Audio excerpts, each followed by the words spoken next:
hold on a second. Yeah, this is fantastic. Hold on. Okay. And let's see. Should be. Did that work? Let me try something real quick here.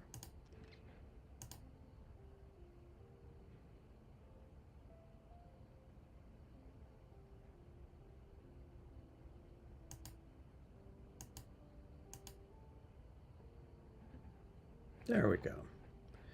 Oh boy, that was fun. I I had a slight. I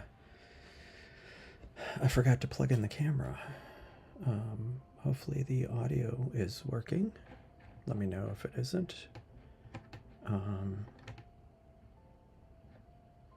Let's see. Hold on.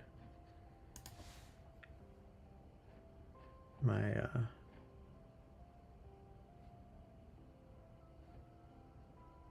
that's weird.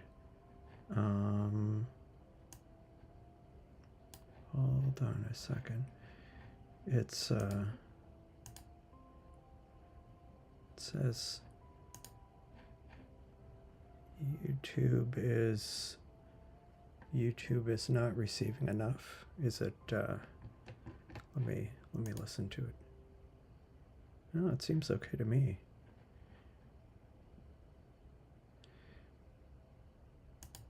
I think sometimes YouTube just complains. Anyway, hi there.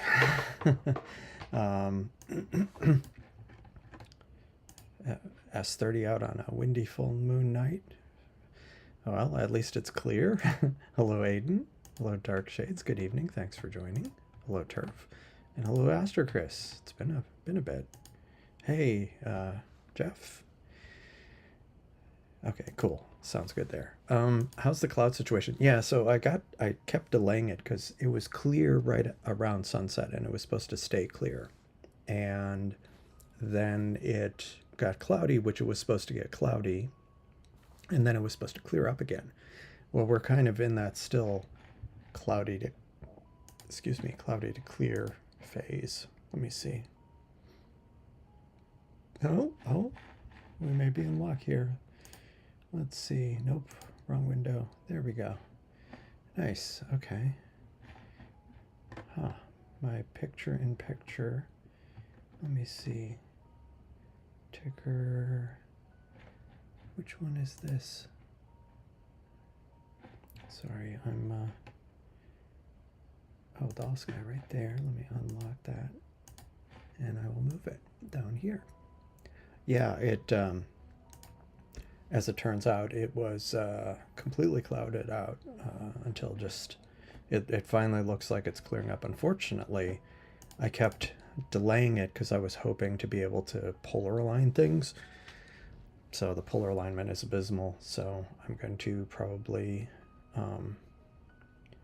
yeah, zoom Earth, zoom.earth. Yeah, there were a lot of clouds in the Gulf, but so I've been having kind of mixed luck with astrospheric, especially where I live, where it ends up claiming. Okay, that's interesting. Now it's, oh no, sorry.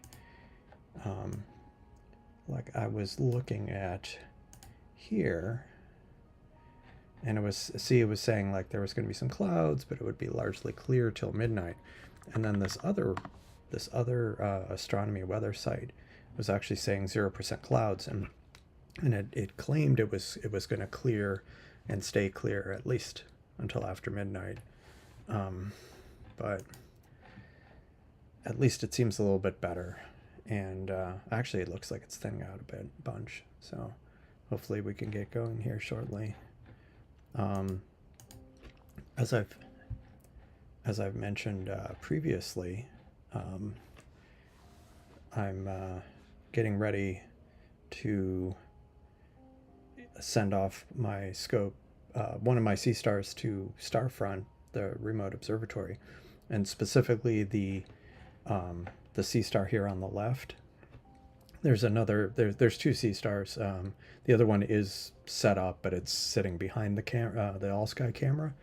And it's in alt-azimuth mode. This one is in equatorial mode, and it's pretty much set up the way I hope to have it set up at Starfront. I kind of reconfigured it before. I had one Alp controller controlling both of them, but today I got a little inexpensive travel router and set up a hotspot, redid this Seestar to connect to that hotspot. And so basically I can just forklift everything and take drop it off at Starfront. And so this is my home at the locally running Alp, but it's only connected to the one. And then this other one is the one you see in the camera, and it's the one that's going to Starfront. And it's connected to a different access point. It's on this different host that is actually on a different network. So, but I'm running a VPN, and I'm connected to it through the VPN. So it's not like a .local host name. It's actually connected, and so it's kind of a realistic test. Although at one point, just before I went live, the wireless router was was inside because I wanted it plugged into an Ethernet cable, and I don't have Ethernet outside. But I had it too far away from the wall, and there was like some metal stuff, like the fireplace, in the way, and the signal was weak, and so I moved it, and now actually it's got a pretty good signal. So at Starfront it shouldn't be an issue because it'll be even closer. But this one is just kind of up.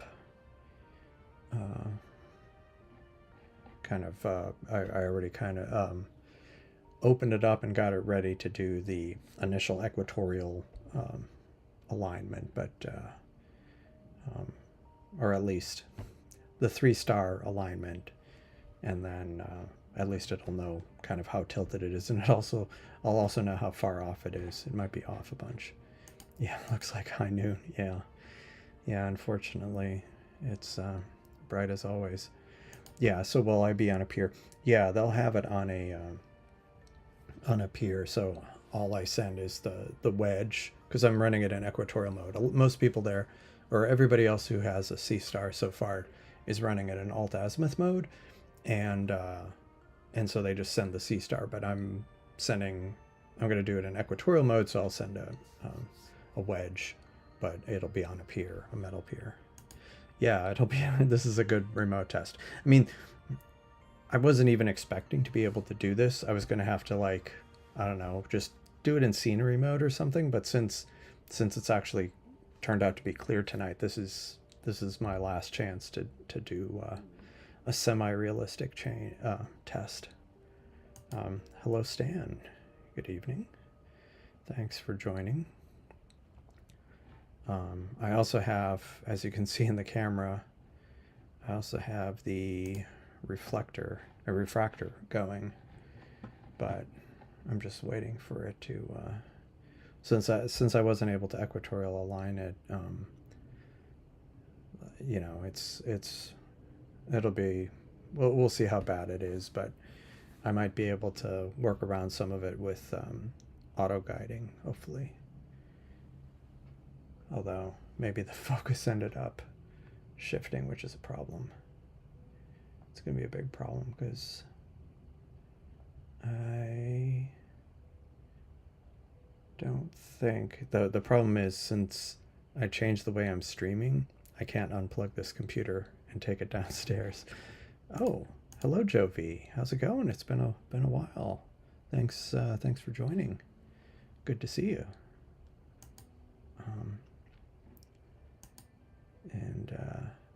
Yeah, don't forget to like the video if you're on YouTube. I'm actually multi-streaming today to Twitch. So unfortunately I don't have a good way to bring Twitch chat onto the stream, but I'm watching it, so I can see it. So yeah, yeah, fancy. Yeah, I've done a multi-stream before, but I kind of decided to redo the way I'm streaming. So instead of a hardware encoder, I went back to using OBS. So it was more straightforward to do the multi-streaming. So when they release, is it only an update to the app or the software on the Seestar? How will you update this Seestar? So I'm not actually running the app. Since I'm running Alp, it doesn't. I theoretically don't need to update the Seestar because it works fine. Typically, when they update the app, a lot of times there's an update to the firmware. So if you're running the app, it'll force an update to the firmware. As far as I know, there's no supported way of doing the two independently. And like there's other people, the other people who are at Starfront are running on like they have a Mac Mini there, an M1 Mac, and because they have that, they're able to run the native app, and so they can do updates remotely. But since I'm, like I say, I don't even use the app generally, I don't need to do updates, at least for now. So we'll see. Yeah, OBS is pretty awesome. I'm looking at this view through the refractor, and yeah, the stars are drifting, but like I'm surprised it's not more cloudy, because the all sky camera looks like it would be more cloudy. Yeah, it's weird. I may actually let me plug in this computer.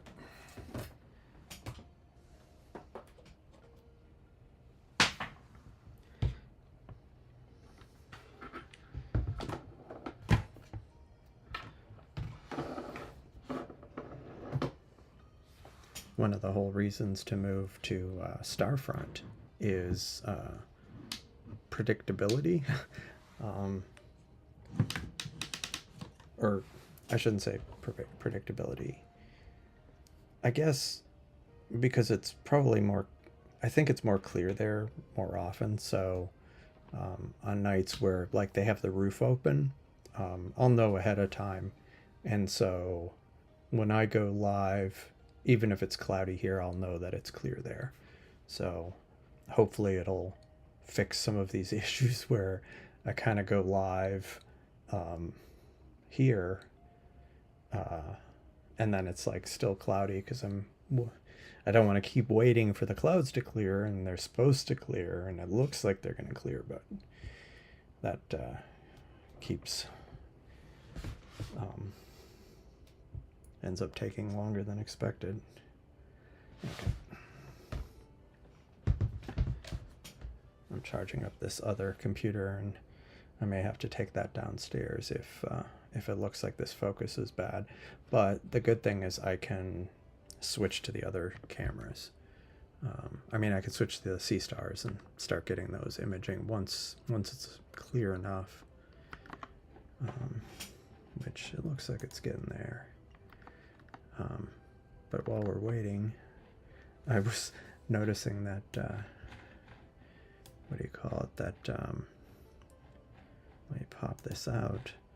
That Stephen and Jay Kelly were sharing on Discord, which if you haven't joined the Discord, you should definitely join it, because there's often somebody streaming, sharing their screen day and night, depending on, and sometimes it's of day or night. In this case, Stephen's in New Zealand, as you can see.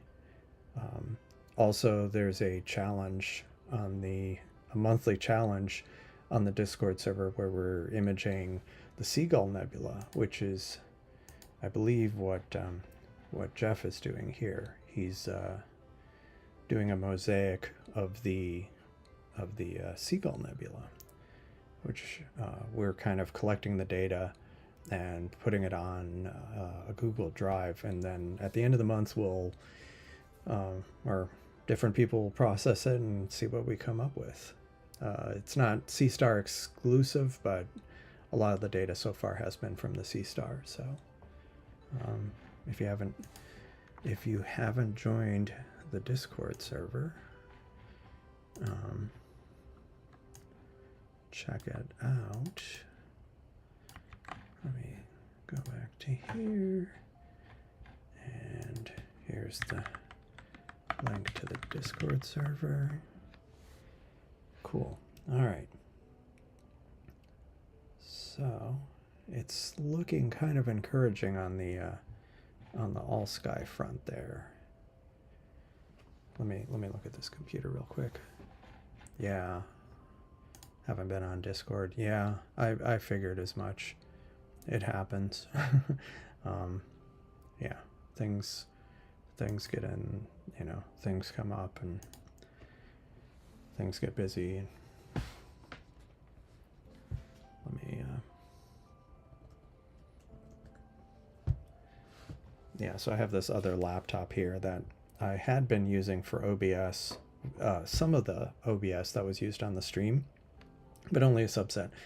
Since I'm not using it at all right now for the stream, I'm trying to charge it up so I can take it down and maybe figure out the refractor. Do you know what ZW autofocus is looking for and why is it wacky? I've run into that. I think it's doing some kind of, what do you call it? Contrast focus detection or whatever it is. It's, and sometimes it just, what I usually have done, so actually there's two things I've done. If you're running Alp, which of course if you're not running Alp, this doesn't help you, but I go into the settings and I've changed the continuous, the preview exposure to 2 full seconds. And so where I've run into issues with it, I mean, I have bad skies, heavy light pollution, as we've talked about.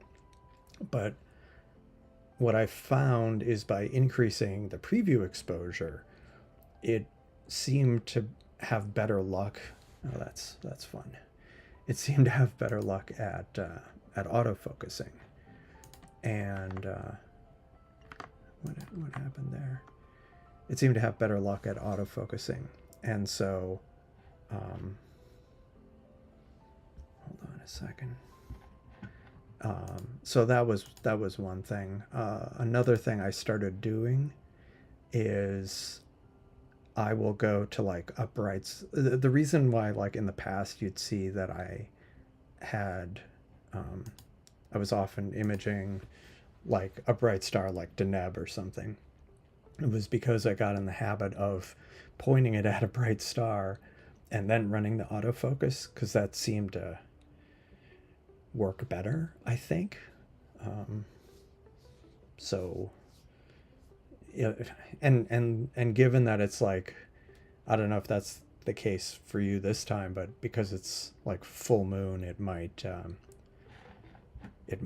yeah, Alp just invokes the ZW autofocus, but by increasing the preview exposure, I think it takes longer exposures, so it has more stars to work with. It'll maybe not on autofocus. It definitely helps with the plate solving. I take it back. Yeah, I think I just got in the habit of pointing it at like a bright star, especially if it was acting weird. I would go point it at, like I say, I'd find the brightest star, and then, or a reasonably bright star, and I'd point it at that, and then run the autofocus. And when I did that, I seemed to have better luck. Let me see.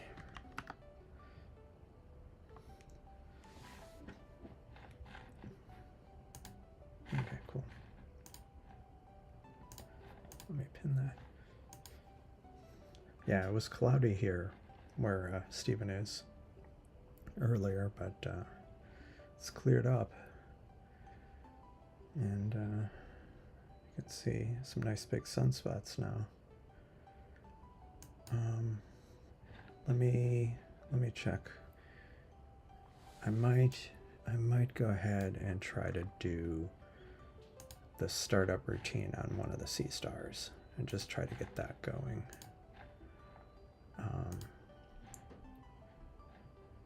Because the one that you can't see, I haven't. It's still stowed. I haven't. It's still parked. I haven't done the startup routine at all. So I'll go ahead and kick that off, and hopefully it'll succeed. Now that there's enough, maybe clearings in the clouds. So I'm just gonna run this, and hopefully nothing's in its way. Right. That works too. Yeah. Like, I know sometimes I've pointed it towards either a star cluster or the Milky Way. Yeah, if it's like pointing at an area like, where there isn't much, yeah, I've definitely had it have issues. Yeah. Yeah, you're right. A lot of little stars can be good. Although the problem is for me, everything is so dim that a lot of times I have better luck just with a single bright star, or a few bright stars. But yeah, oh, nice, nice Horsehead and Flame Nebula right now. That's awesome. Hopefully, I'll be able to get started with that shortly. I want to. The reason I want to get the focus sorted out with the refractor is I still have the light pollution filter on it, and so that I'm kind of interested in seeing how well that'll do, even with the conditions right now.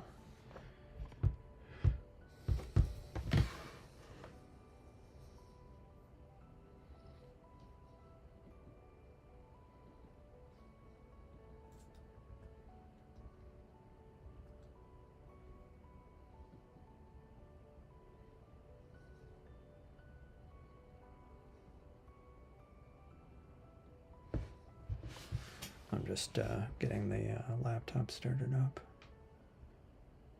Now this is kind of bothering me. What is this doing? Why does it say its autofocus is working? Sequence started. Is it actually...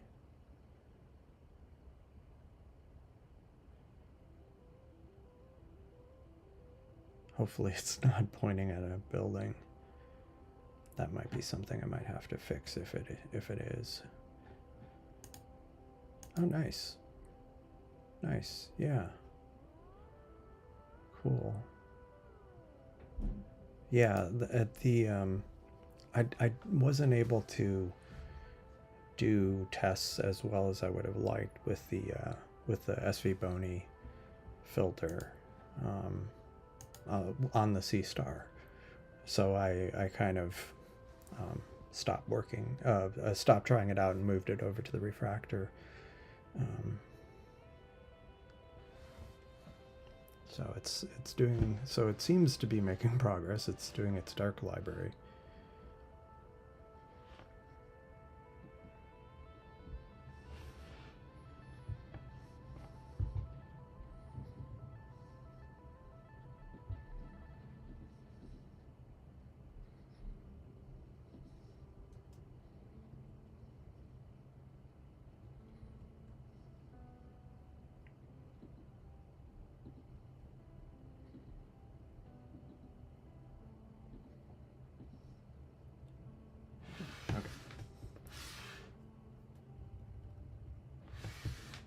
So it's almost done with the dark library, but it's weird. Why is it now doing the polar alignment? Very strange. Oh, that's cool. That's cool. Ferrous wire around the edge of the filter makes a magnet grab it. That's cool. Where did you end up putting the magnet? Um, did you attach a magnet to the Seestar itself? Oh, this is, yeah. I have a feeling. I wonder if this is going to be pointing at a building. Let me look at live view, and we'll see what this one is up to. Like I say, don't forget to like the video. It does really help with the live streams. Okay. Oh, okay. It's having a problem plate solving because of the clouds. That's okay. At least it's not like pointing at a building.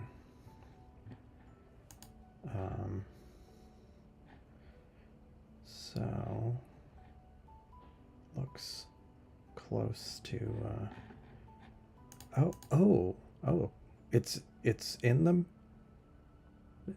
Does the S30 have a magnet? Or did you add it?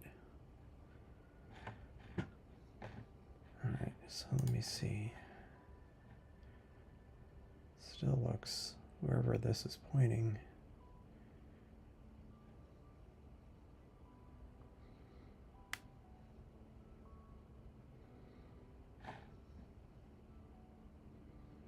Yeah, those look out of focus, darn it.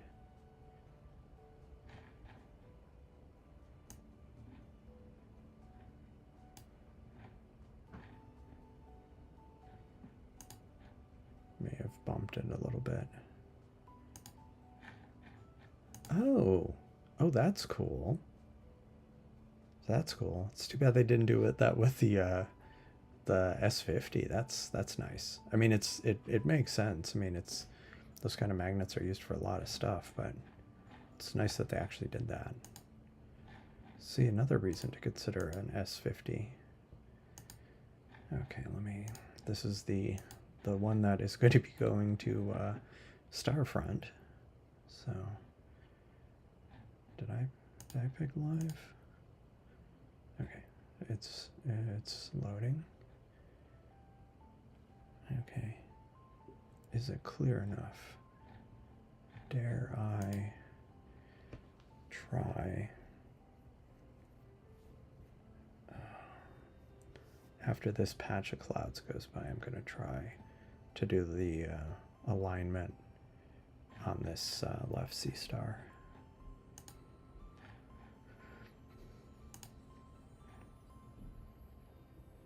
And then I can get going with this one, at least.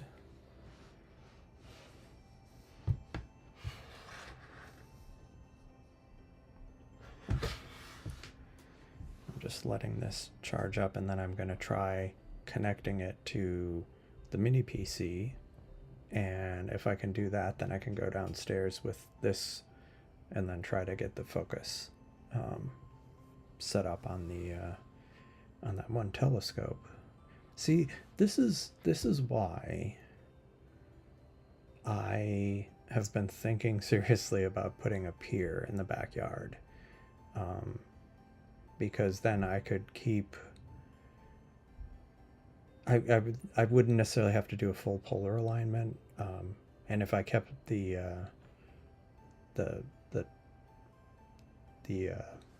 mount outside on the pier, I could just put the telescope on and go, and instead of having to wait until I have a little bit of clear patch, so I can start aligning it. And that'll be the good thing about the Seestar that's at Starfront. I won't have to do that. I can basically, I mean, it'll still, might not, because I'm not necessarily going to shut it off. I'm just going to park it. So night to night, on a nightly basis, I'll probably just have to start it up and get going.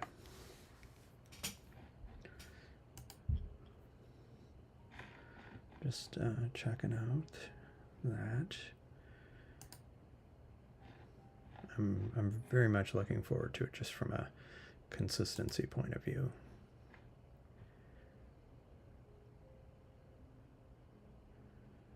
All right.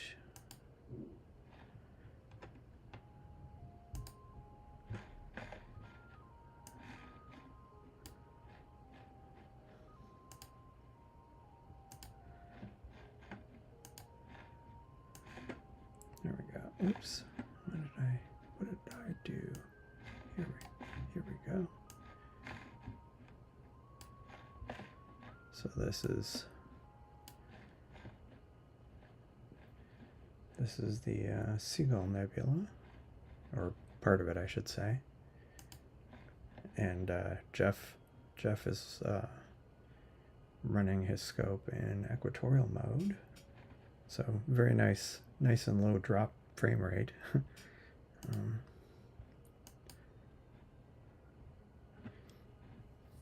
There's a few little sunspots. I was watching this solar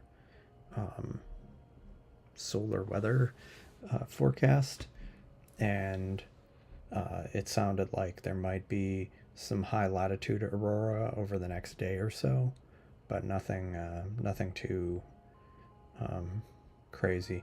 And they were actually saying, she was actually saying that the that all those sunspots that kind of just rotated off the front, the near side of the sun, hadn't produced weren't producing like a lot of aurora type activity. It was actually some coronal hole, a massive coronal hole that was, because of the solar wind, was generating some of the activity. So it wasn't kind of like those sunspots we had, the massive sunspot group that was producing all kinds of flares and aurora last year. So panel 21 of the Seagull. Well, 2-1. So it's I guess a 2x2 or 3x2 panel, or a mosaic. How big of a mosaic are you shooting?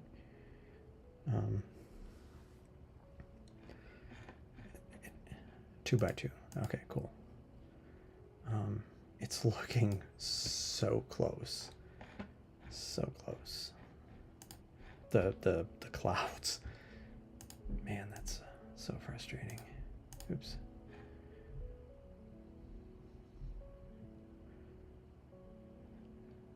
Yeah. I mean, the good thing is it's giving a little bit more time to charge the laptop, so I can hopefully take it downstairs and tweak the focus.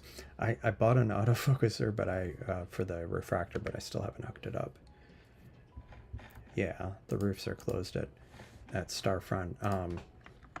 I was looking at it because they have a status and observatory status, and they have a sky view, and you can see like there's some high clouds, but you can't see a whole lot, and there's the moon, but everything's dark inside. But I was noticing they have I was noticing the radar kind of in that area was showing some scattered stuff, so I think a lot of times that's why they end up, I mean, besides the fact that it was cloudy, if there's precipitation, they'll keep it closed.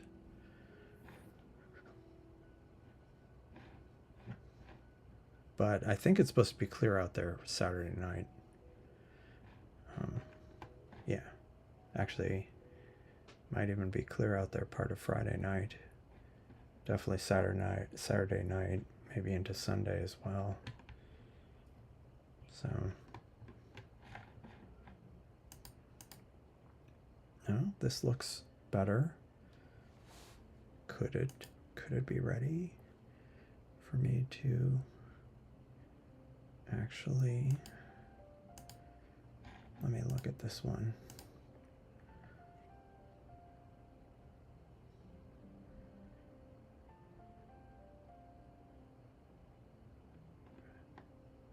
Okay, let me go ahead and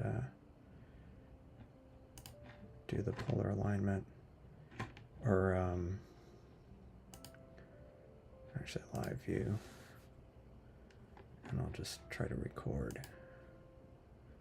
Now this is the alt-azimuth one. I'm gonna probably rename them. Right now I have equatorial and alt-azimuth, but I might actually start running both of them equatorial.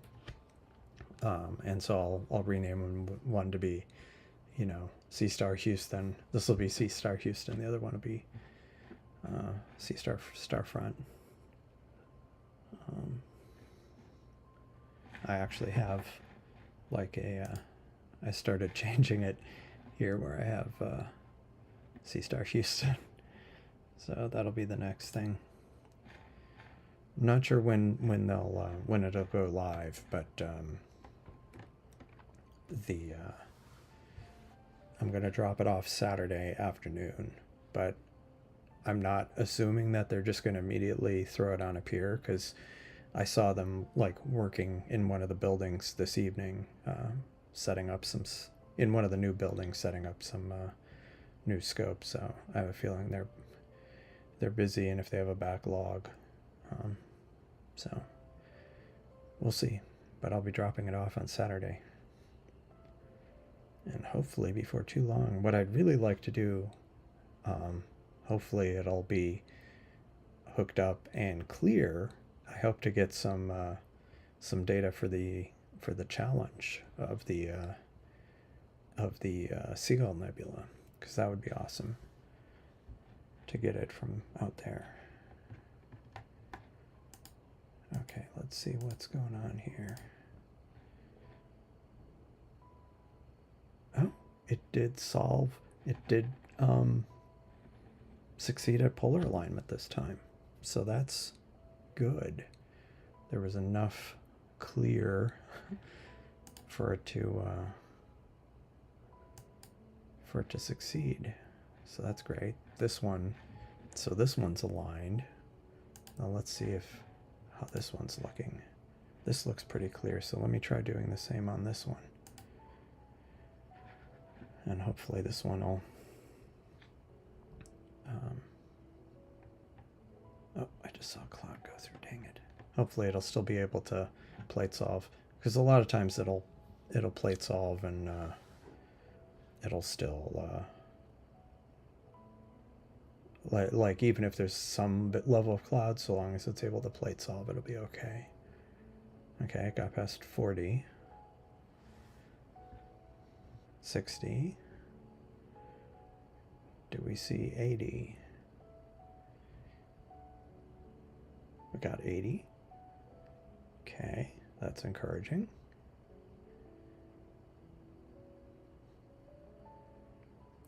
Usually, the most often it fails is after the 20. Yeah, that's where I often see it fail, is at that first plate solve, or the first movement.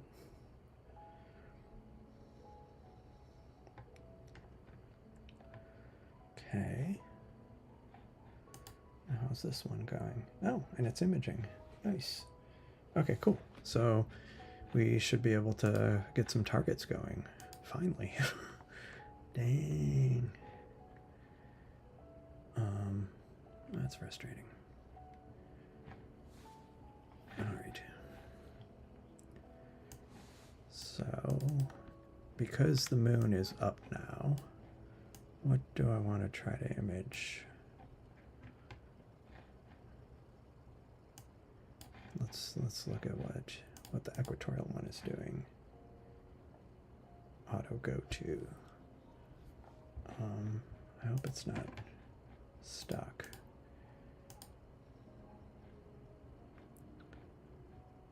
Okay. Oh, is it doing the dark library? Okay, cool. Cool. So it polar aligned and plate solve, so we're good on that front. Not Starfront, but on this front. Let me, yeah, it's too fuzzy. And just looking at getting some nice detail there.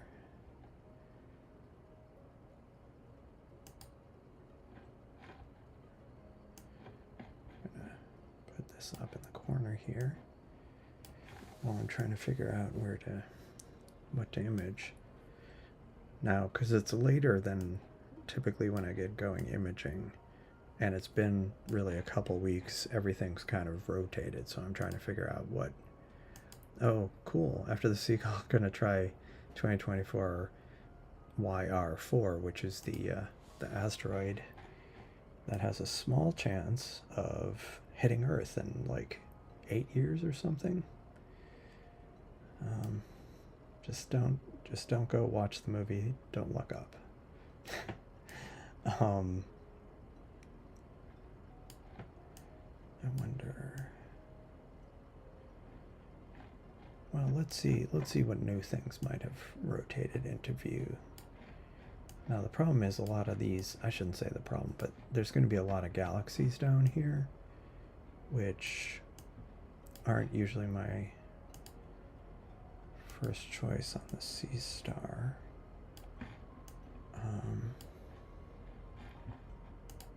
2032, so 7 years. 7 years. Sliced onion galaxy. Now, usually what happens is they, when they discover an asteroid like that, as they observe it longer, they're able to refine the orbit, and so the percentage chances will go up or down, and then eventually they kind of converge on a value.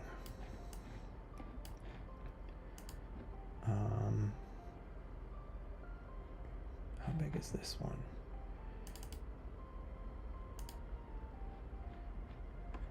That could be a cool one. Although I take it back. I need to focus on things, nebulas, and so I could put or star clusters because of the moon being up. So I can, put the light pollution filter on. So maybe I'm not sure I'm going to do the seagull because I struggle to get stuff with that for his use of laser asteroid killer. Yeah, I mean, I think I want to say there was like a NASA mission where they were looking at doing impactors, or maybe they did a test with the idea that you just use something to like break up the asteroid into little pieces, and then maybe over time it kind of spreads out in the orbit, and so it's not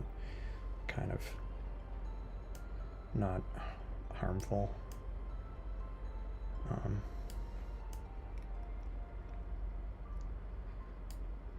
I wonder.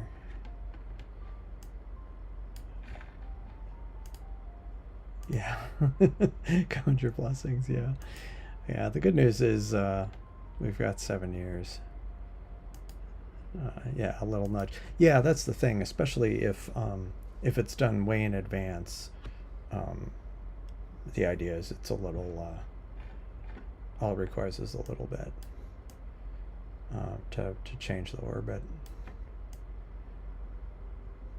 I mean, it could be, yeah, I mean, it could do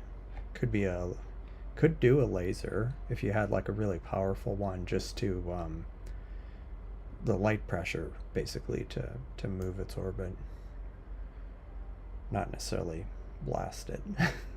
That would require potentially a lot of energy. That's interesting. What's this? I'd recently turned on the PGC catalog. That's why I'm seeing things that I hadn't seen before. Should I just? Well, while I still have time on that, on the one, maybe I'll.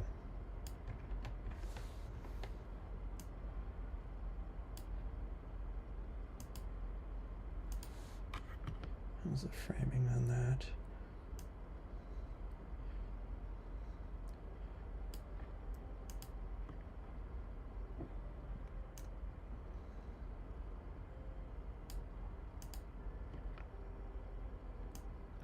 Just messing around with the framing, trying to not get AltAz in there. Maybe I'll do this framing just to try to do something a little different. Just to get one of them starting to image. And it would not be this one. So this one should be good. I'm kind of curious how bad the alignment is. Where does it show that again?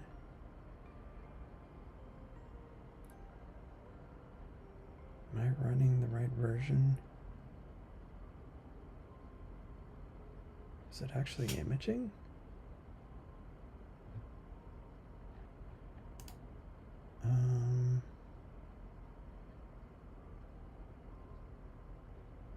It's been a while since I've shot in equatorial mode. No, I'm not going to do this one.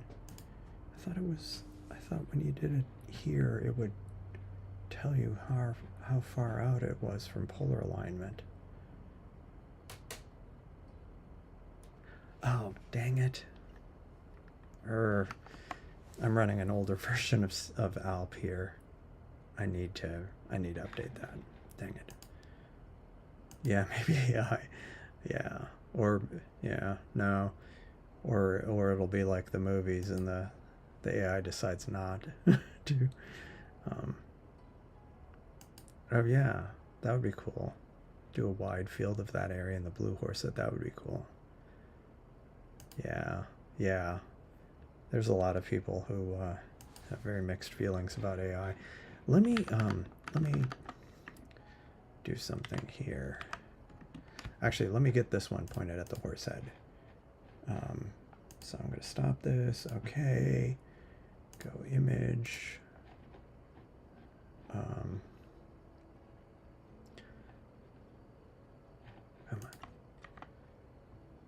on. So I'm going to do this, and I'll do horse head only. It's not really horse head only, but just to try to distinguish it from some of the other ones, I need to put down the gain, use light pollution filter, and go. So at least we can start getting something going on this one. Did I pick live view? Pick live view. Oh, nice.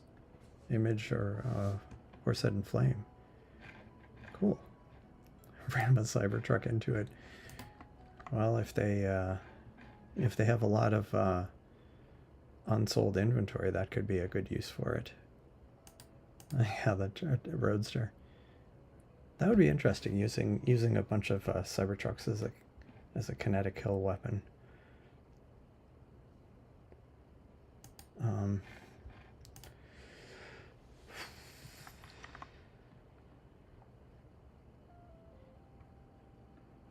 It's thinking.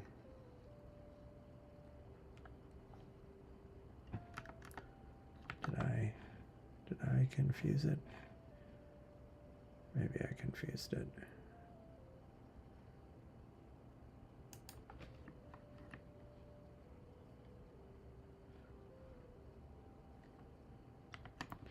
Let me restart that.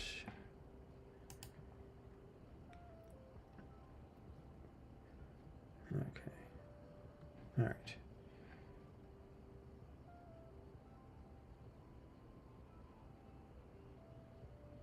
Couldn't have already stacked that much. Unless it didn't stop what it was imaging.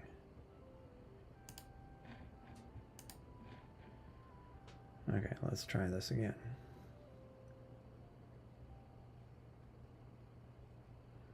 Maybe I didn't wait long enough for it to actually stop.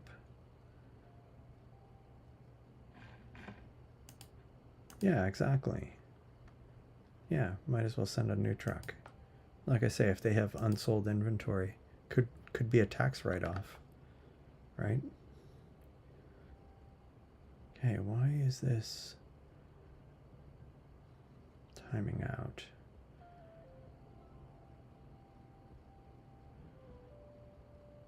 No, it's connecting. Okay.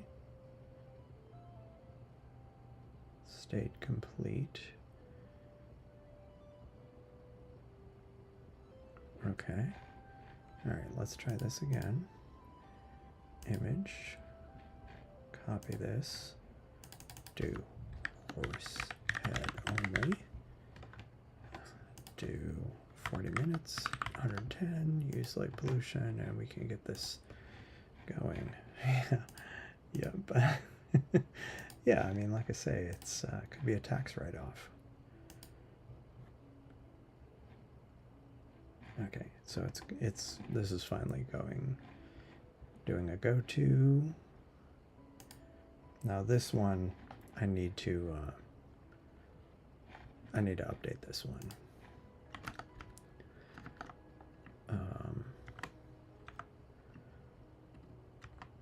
So how old is the version in here? It is running a version not that old, from January 25th.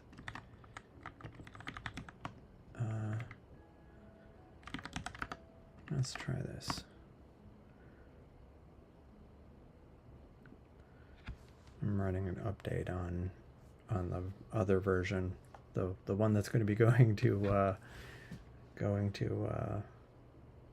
Starfront. So now's the time to do it instead of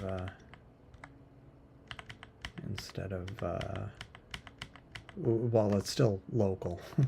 This would be the time to do that. Okay, so this is starting. So let me go to this one. And let me go live view, and I might force a polar alignment. Why is it stacking?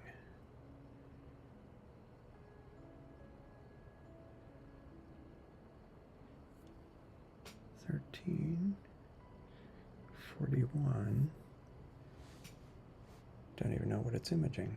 But so I'm going to stop this, and I'm going to reforce a plate solve. Oh man.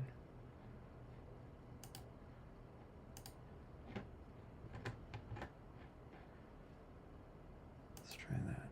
See what this does.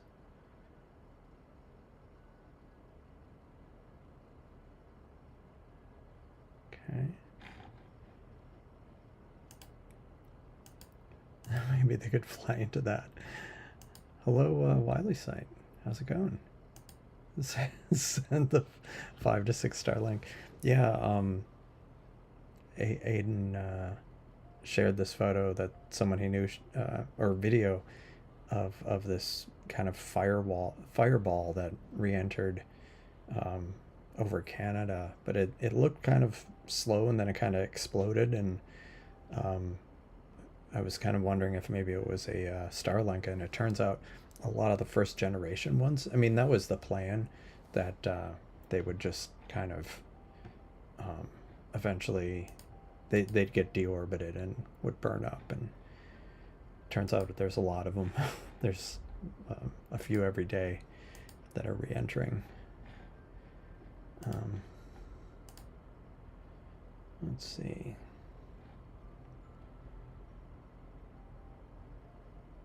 Let's see what this looks like.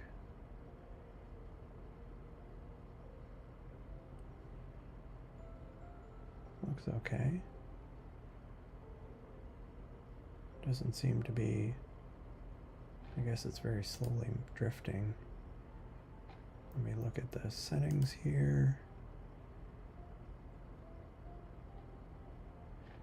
Okay, and let me do commands, and I'm going to try doing that again and see if it actually works.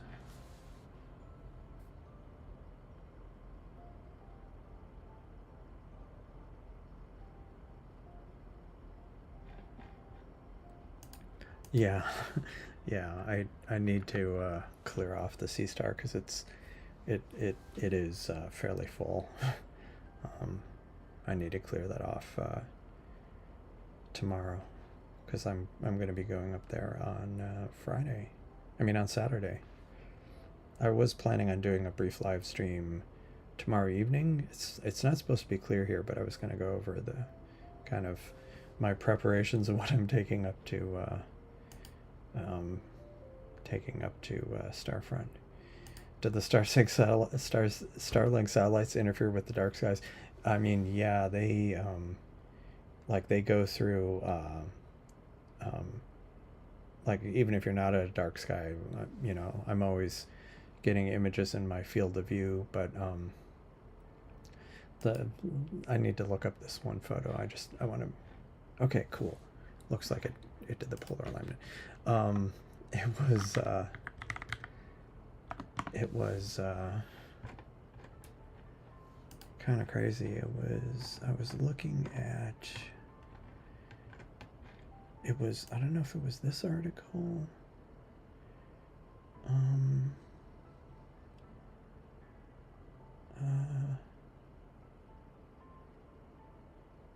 Oh yeah.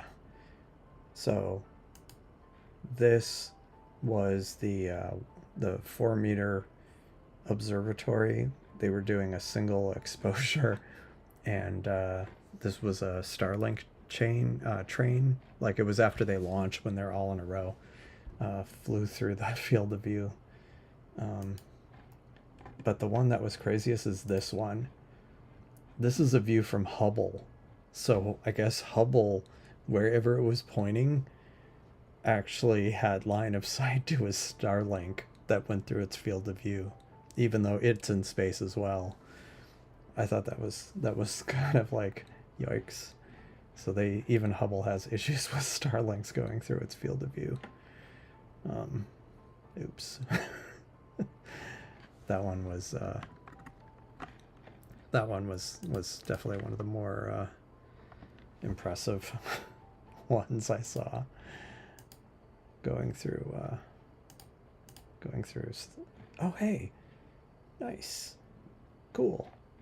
And you can see the horse head, and I framed it where the whatchamacallit, the Allen attack, the bright star, was just out of the field of view. Now let's see what.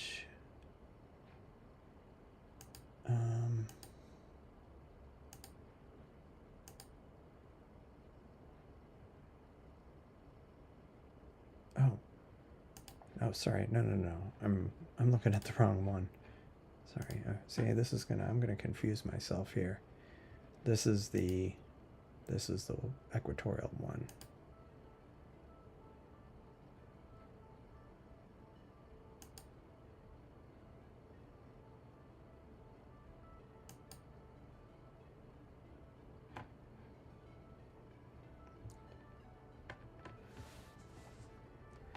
Let me make sure that this is configured correctly.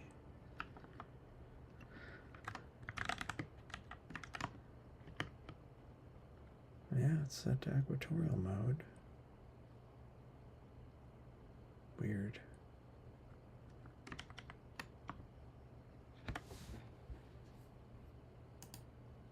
Oh. So balance is 61 degrees.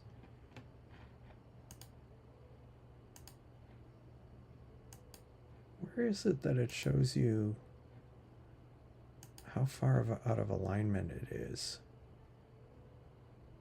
Because I thought it used to be when you were in the commands that it would have like the numbers there. Was that removed?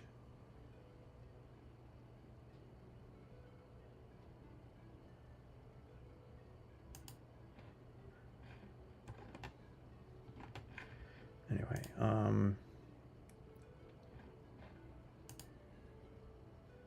this is the one that's pointing at the horse head, if it would ever load.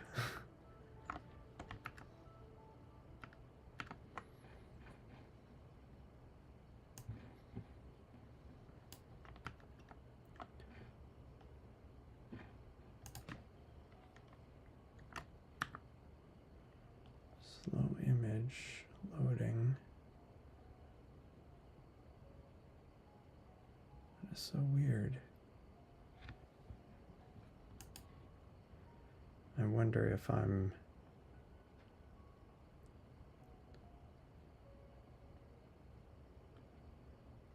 if I'm causing delays.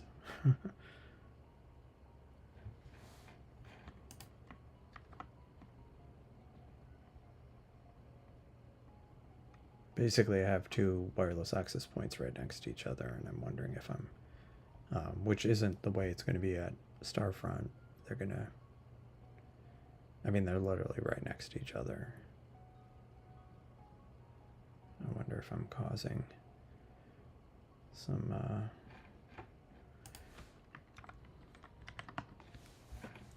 interference issues.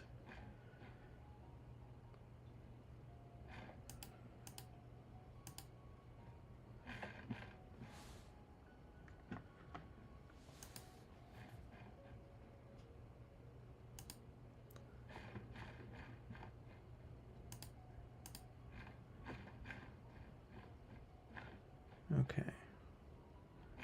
Why is this not loading? Never fails.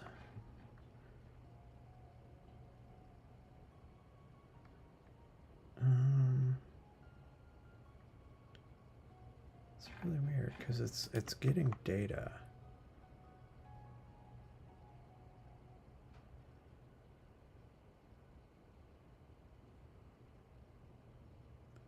And I think I'm running a relatively recent version. Let me go ahead and I haven't done the live coding in a bit, so let me rename some of these.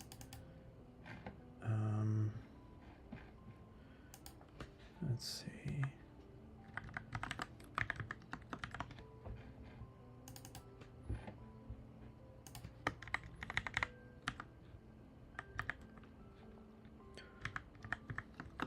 Okay. All right. All right. So we'll try this again. Try restarting that. Order the camera and lens for the all-sky camera. Cool. But the lens that you're getting with the live stream, not a live stream. Hopefully it's not a live stream. Core electronics.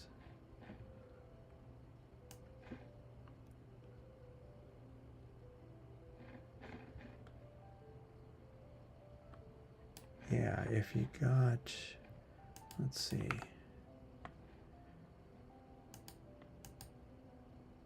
Yeah, this, if you got the Pi HQM12, so like there's, let me go to Adafruit.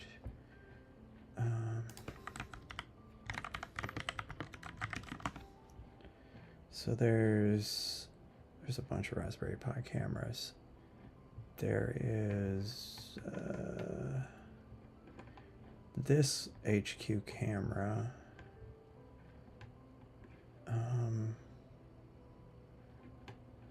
That's the one I've got.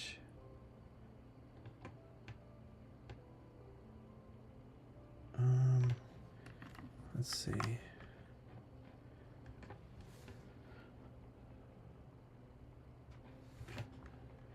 Dang it. Raspberry Pi. And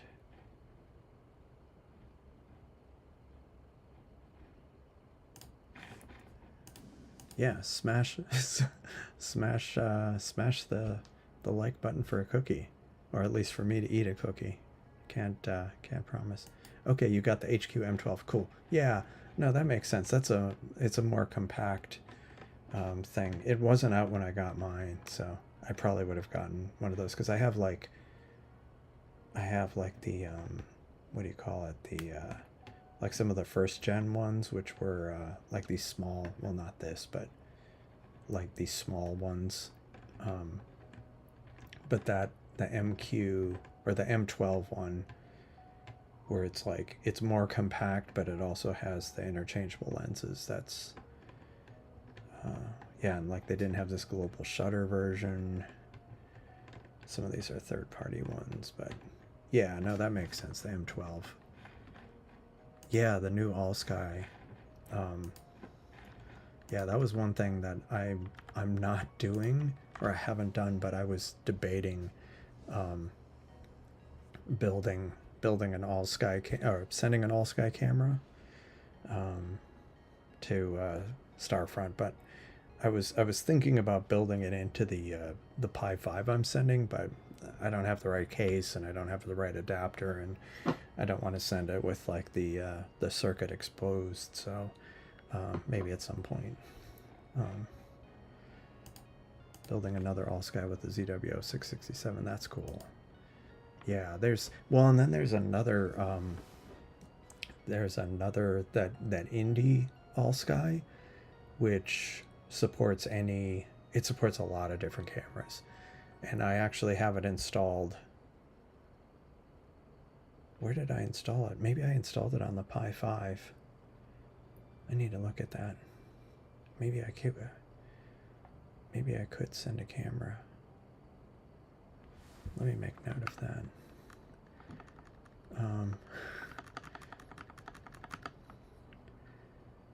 Sorry. I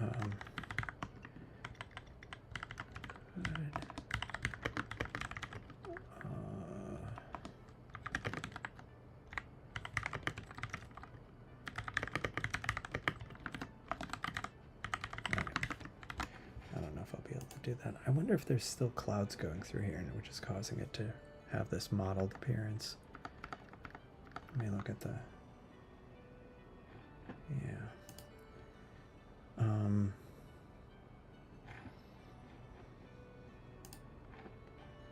That's unfortunate. Well, at least Jeff's is. He's got a nice view of the seagull's head in the Seagull Nebula.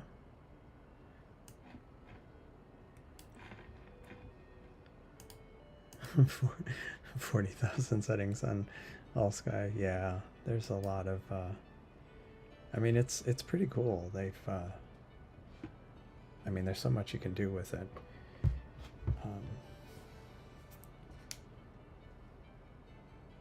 I wonder. Let me see if I can do something with this. If I can connect this to the refractor.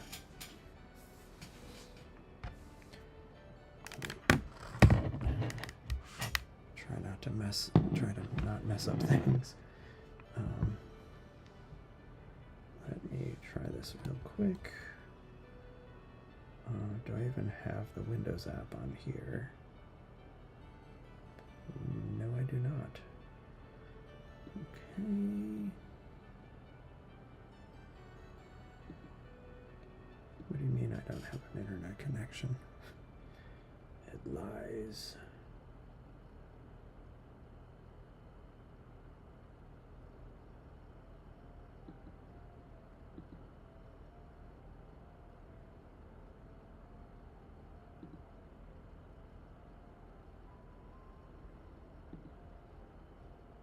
Strange.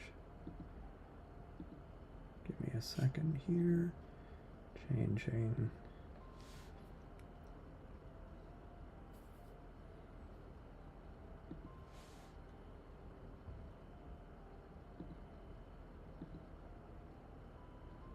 Okay.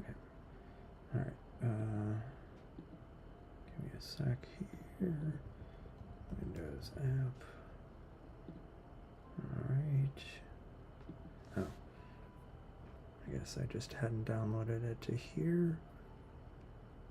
It's downloading.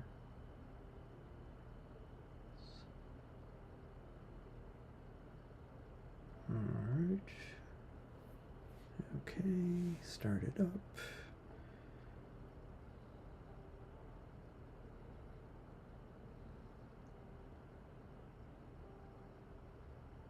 Open anyway. Okay. Well, why does it need?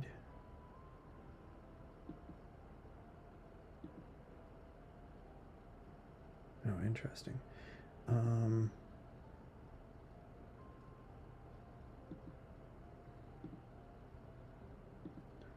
Okay, so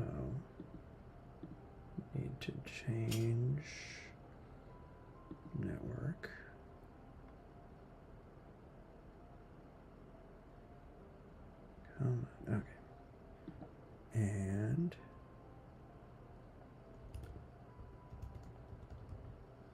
Actually, before I forgot that I actually have a second Seestar here that I'm neglecting.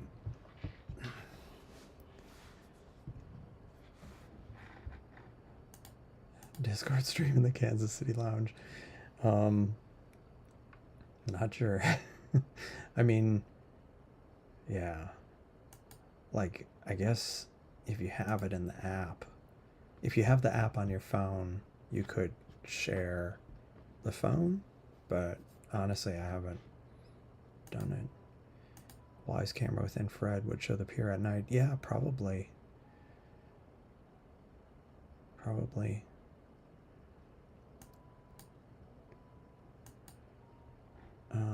Although I wouldn't necessarily want to flood a lot of infrared light, just in the off chance. Somebody's doing some near infrared imaging.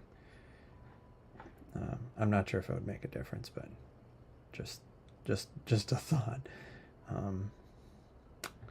Yeah, sorry, I've got. All right, man, that is looking. It must be the clouds. That's kind of a bummer. Man, that is getting some weird artifacts. Yeah, put the dew filter on it. Yeah.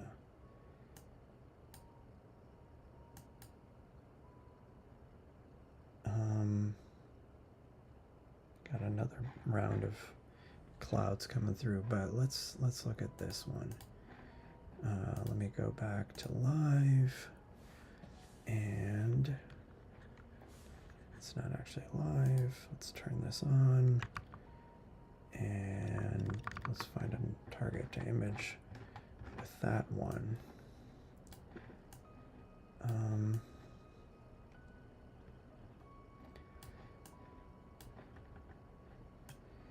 I feel like I got such a late start that everything's kind of rotated, and then combined with the moon.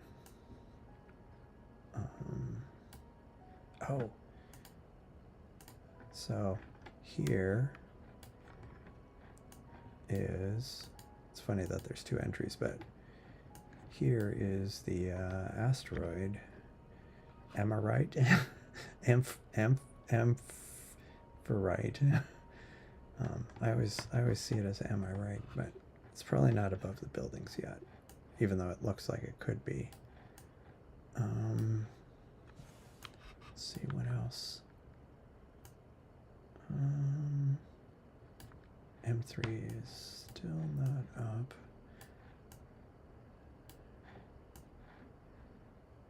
GoldenEye.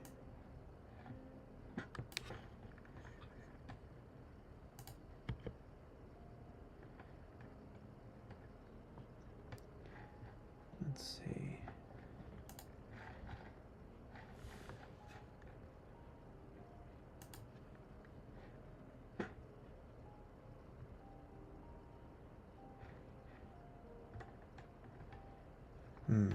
That's right. There were some.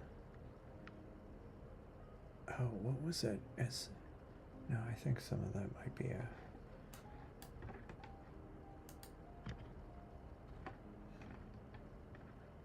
Is that the skull and crossbones?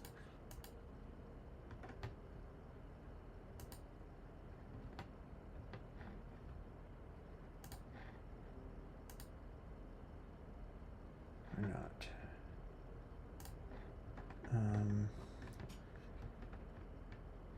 Maybe. Oh, Thor's helmet.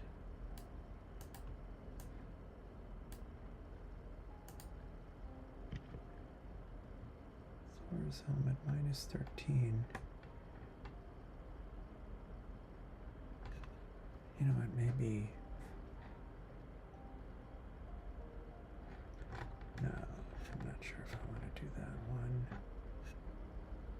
Actually, maybe I'll. Oh no, not that one.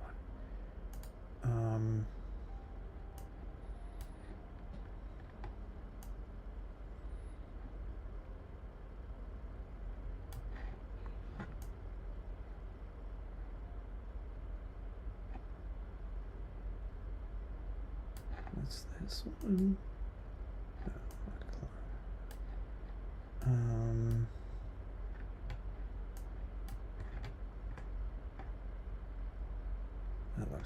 faint, so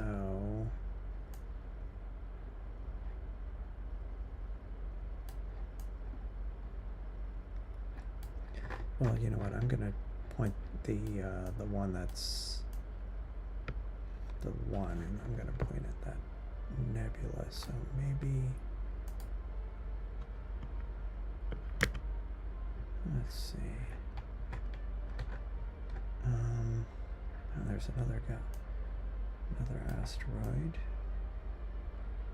I ended up loading a whole bunch of asteroids into whatchamacallit, into Stellarium. Have I done the Twinkling Comet cluster? That looks kind of small.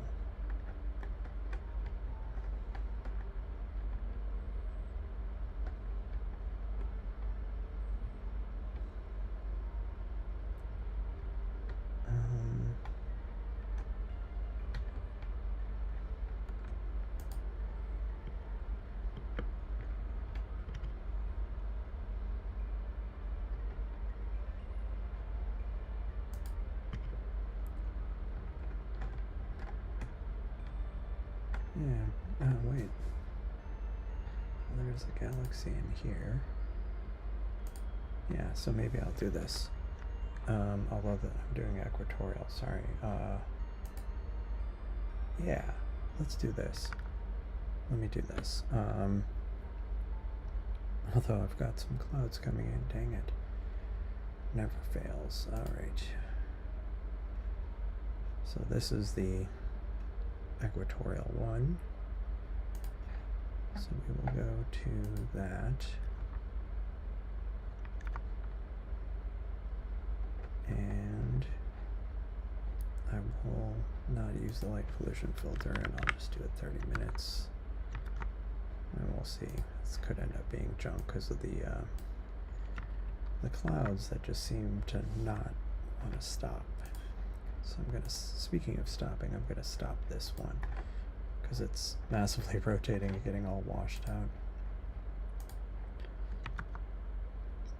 And what I wanted to image with that one was, I think I want to do Thor's helmet for reasons that I will explain in a bit.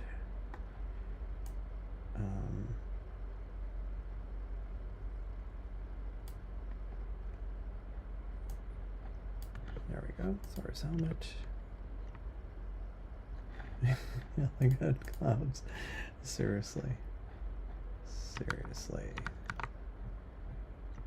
Although, at least Jeff is getting some good data. At least somebody is. Alright, image. Get data. Thor's helmet. And we'll do 40 minutes, 110, light pollution. And go. Oh, hello, Astro Chris. Welcome back. I'm attempting through scattered clouds. How are things down where you are? Are they are the clouds scattered, or is it still clear down there? Because for whatever reason, I just keep having these clouds coming through. I think they're just like going in loops over my house. Yeah, see, look at this. That's so frustrating.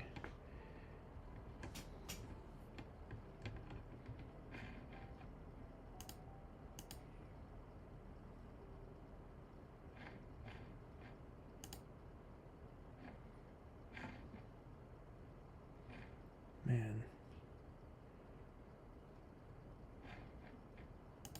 Oh, that's good. Yeah, around here it's just enough to be very, very disruptive, unfortunately.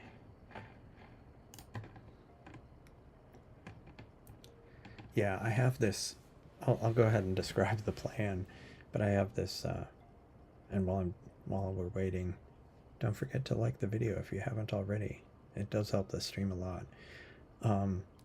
basically on Sunday, allegedly, it's going to be clear here. And I wanted to do this kind of like parade of planets live stream. And the problem is the sun, the conditions really aren't great. Or I shouldn't say great. My backyard isn't great. So, like, I've had this issue with being able to image Venus and Saturn, which are to the west. And so a couple weeks ago, I was able to image Venus during the day, and it turned out pretty well. I was pretty happy with the results, but I'm thinking what I might end up doing is a two-part live stream. Basically, start in the afternoon Sunday, assuming it's clear all day Sunday. Do a solar stream, or start with a solar stream, and then image Venus, and then do that for a bit, and then take a break for a few hours until after sunset, and then resume and image Uranus and Jupiter and Mars and the moon and maybe some asteroids, get a couple of asteroids. So at least that's the plan. So keep an eye out for that. But it was basically, I had wanted to do like a single, try to hit as many solar system objects in one live stream, but because of my backyard, I'm gonna kind of break it up into two pieces. Yeah, I probably won't be able to get Saturn, unfortunately, or Neptune, I think. But we'll image some other things. And like I say, I think I'll be able to. That was one of the reasons why in Stellarium now I have like a bunch of asteroids showing up. I was looking at this right here. Like right now, these are all the asteroids that are visible. And if I search by, if I look at magnitude, these are the, in ascending brightness. And then if I do in ascending distance, Alinda is that one that that did a fairly close flyby to Earth a few weeks ago, and it was moving at a good pace. Like over the span of 2-3 hours, it moved almost the entire width of the field of view of the Seestar. So that was pretty cool. But yeah, my thought is that I would image that, maybe even image a comet. Now they won't be super impressive because these are comets that are a bit further out, but at least we can see maybe a fuzzy little spot if we're lucky. But yeah, that's my plan, to do not only a parade of planets, but an entire solar system themed extravaganza, as it were.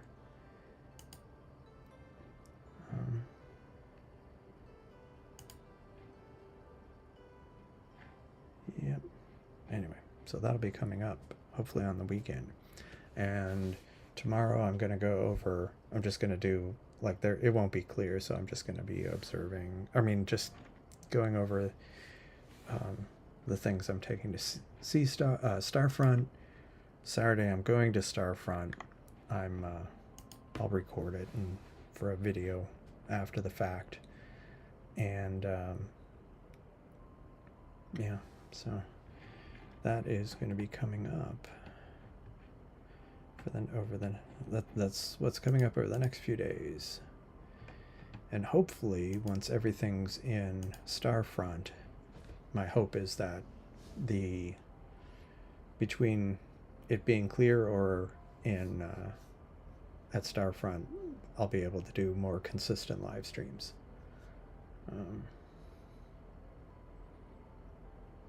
At least that's the hope. Let me go back to trying to get this computer connected to the refractor. while we admire the massive clouds we're getting over these objects. I mean, this would be pretty cool if it weren't for the clouds. And Thor's helmet would be as well. So let me get this hooked up.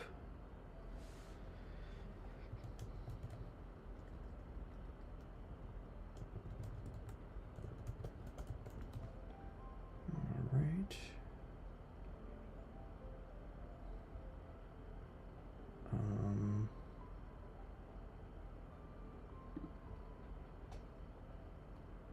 Okay.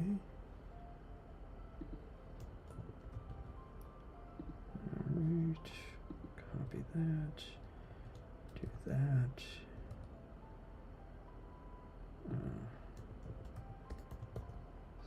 Save that. And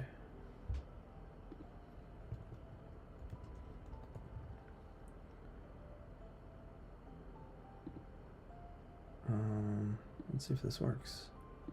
I'm gonna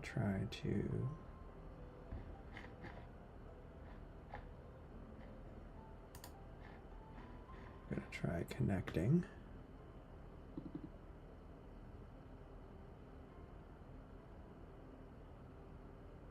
Will it work? It will work. And it'll probably disconnect me from there, but that's okay. Awesome. That's what I wanted to see. All right, cool.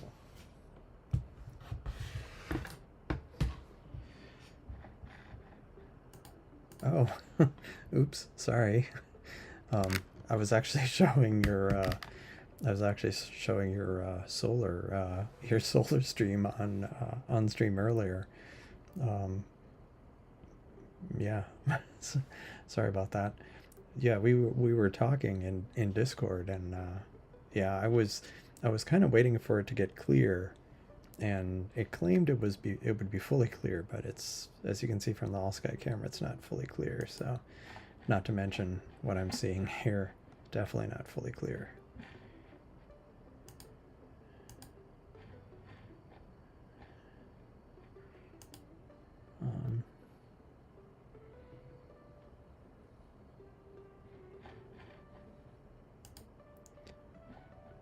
Yeah, we're too busy working. Yeah, well, you know, it happens. Let me check this.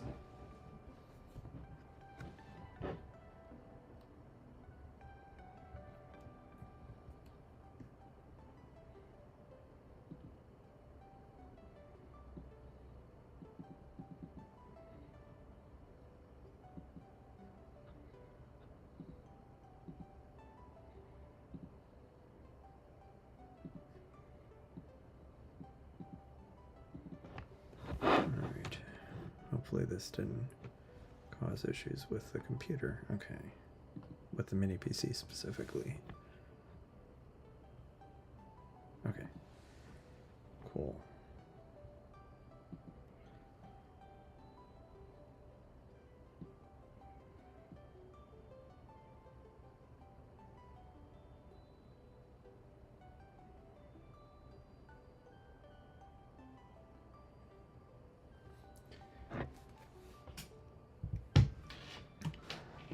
Yeah, so if it ends up looking clear on the all sky camera, I'm going to run downstairs and try to tweak the focus on the refractor, because I would like to try to use it tonight. But we'll see. I mean, my main thing was trying to... I mean, it's fine, even though the imaging isn't quite what I would want it to be. One of the probably single biggest things was just making sure I could image with the telescope that I'm about to take a few hundred miles away and leave it. And so, like, one of the things I found out is that, or realized, is that Alp wasn't on the current version, so now it's running the current version. So I'm able to verify that that's all working as expected. Imaging seems to be good. The performance is reasonable. the signal is good with the new hotspot. So like basically it's the Seestar was reconfigured to use a different network. I created a new network on a little travel router, a little $20-$30 travel router. I have the Raspberry Pi was taken from up here, and now it's plugged directly into that travel router. So the Seestar and it are on its own network that's like independent of wherever the travel router is plugged in. So ideally, they just at Starfront they just plug the travel router in. It'll be on their network, and then the Raspberry Pi can talk to the Seestar, and they're like they don't really see the difference from their point of view. I'm able to log in to the travel router remotely. This host name is actually a VPN host name, so that confirms that I'm able to connect over to that. So yeah, I think that's about all. Yeah, I do have an EAF. I just haven't installed it. I mean, part of the problem is I've just been preoccupied with the Starfront thing. That's part of the problem. That's probably the single biggest problem. But the good thing is, after Saturday, I will be taking the refractor. I mean, I'll have one less telescope to set up in the evening. So I was setting up 2 telescopes, the 2 Seestars. Then I went to the 2 Seestars and then either the refractor or reflector. I'll just have one to set up, one Seestar, and then I'll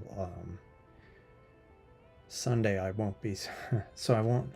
Maybe I'll put the autofocuser on, but I won't be using it because I'm going to be using the reflector, and I'm not sure if I'm ready to put it on the reflector yet. But yeah, I definitely should put the autofocuser on because then I wouldn't have to go downstairs. I could do everything from up here from the command center.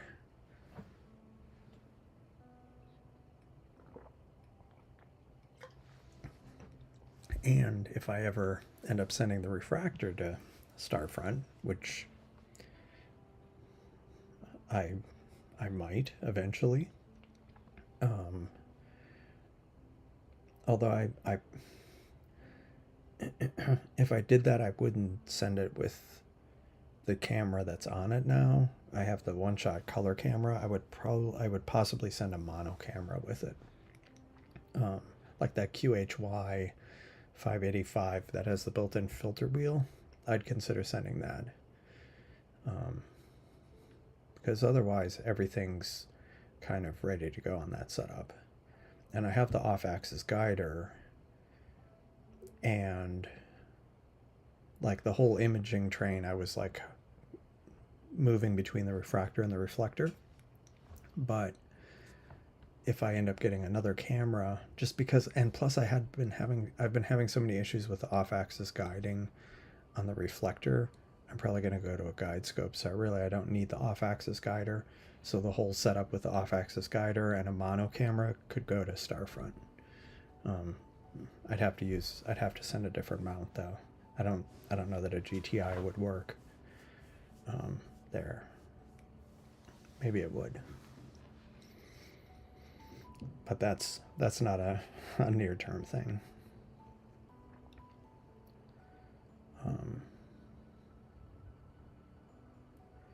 Yeah.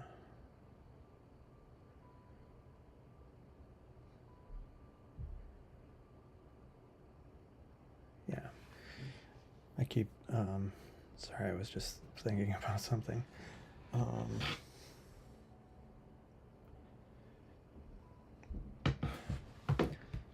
Yeah, I keep thinking of doing like a member-only video / stream, but might not be able to. Maybe I'll do something before I go to Starfront.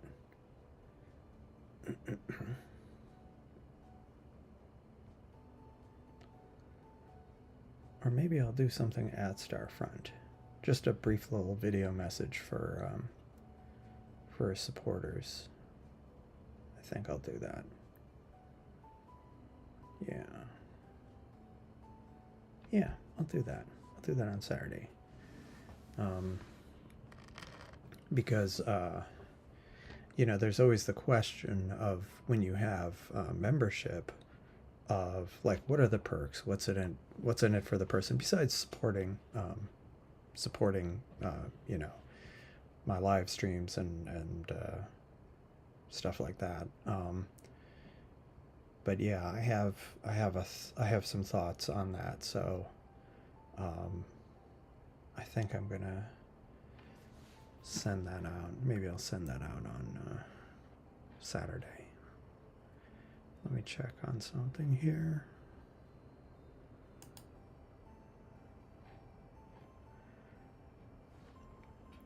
Oh, and yeah, in other news, I've got over 1,920 subscribers, so we're getting close to 2,000, which is amazing. I'm appreciative of that.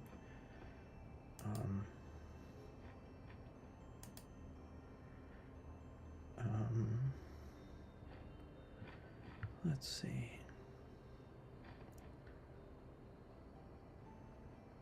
Okay.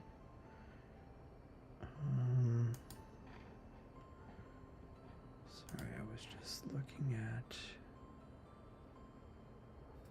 Okay. Okay, yeah. Yeah, so I will send out a note.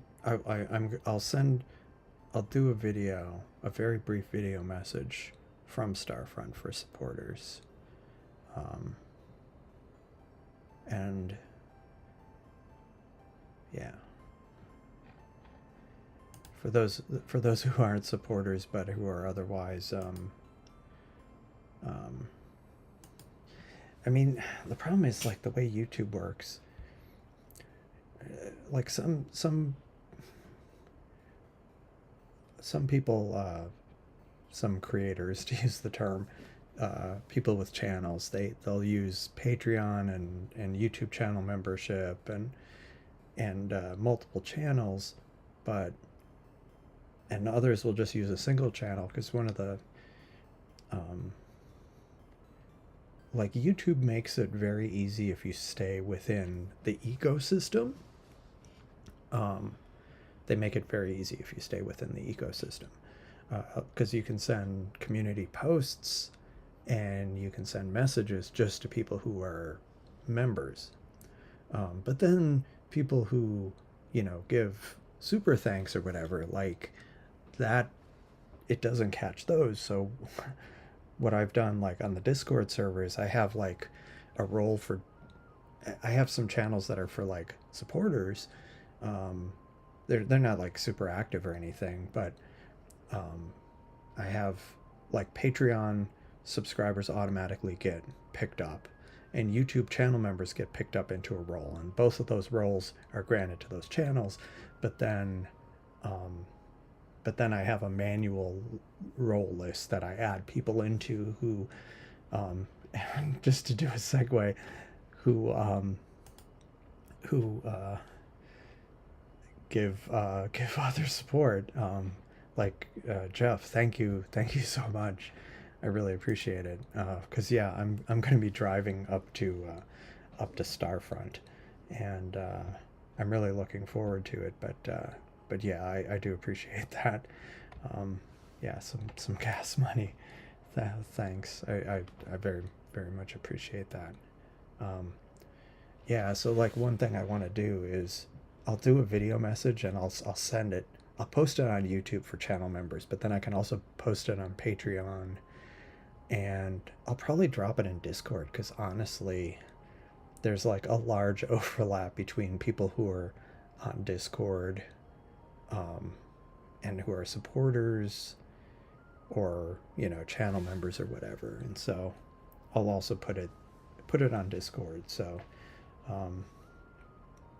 because all of the methods kind of help the channel, like the views, the likes, and then the direct Super thanks, and thank you so much, Jeff, for that. I really appreciate it. Um, that'll be that will be helpful. um, uh, it's it's like a yeah. I mean, the good thing is, at least from a weather point of view, it looks like the weather will be nicer than it at least going out there. Originally it was going to be cloudy. It looks like it might actually be clear when I get out there, so that'll be nice. Anyone get trapped in guest mode with no control on the app? I I have had some weirdness with guest mode where it's kind of hard to explain. It's like the Seestar is getting confused or something, because like it has to do with when I've switched networks, and the Seestar would still think something was connected but nothing was, and I couldn't take control of it. But if have you updated to like a fairly recent version? Because if you do, you can actually shut off guest mode, like the newer firmware. Do I actually have this here? Let me see if I have it.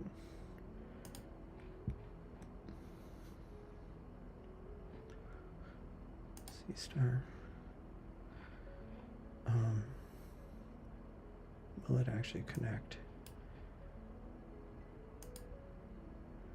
Unfortunately, sometimes when I run the app on the computer, it won't correctly connect. But yeah, basically there's a setting now. If you're on like a pretty late version, you should be able to just shut off the whole guest mode. Can you put a delay for non-members? Yeah, no, that's true. That's true. That's a good point. Actually, you know what? That's what I was going to do. That's what I was going to do. Thank you for reminding me. I was. See, neither can control. That is weird. I mean, if you get something to control it, are you in station mode, or are you connected directly to it?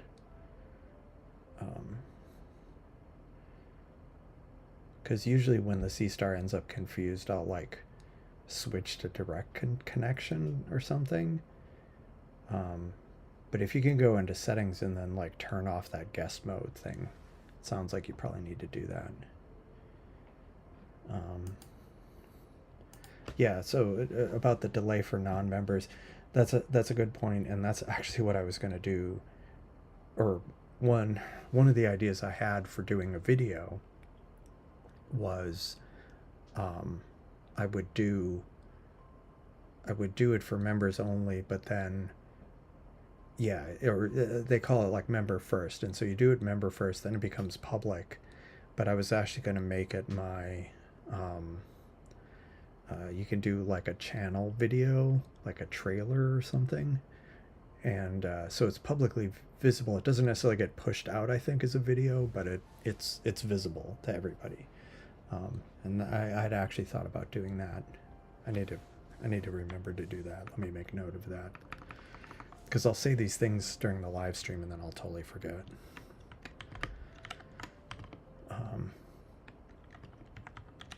But I'll post the video on Discord too.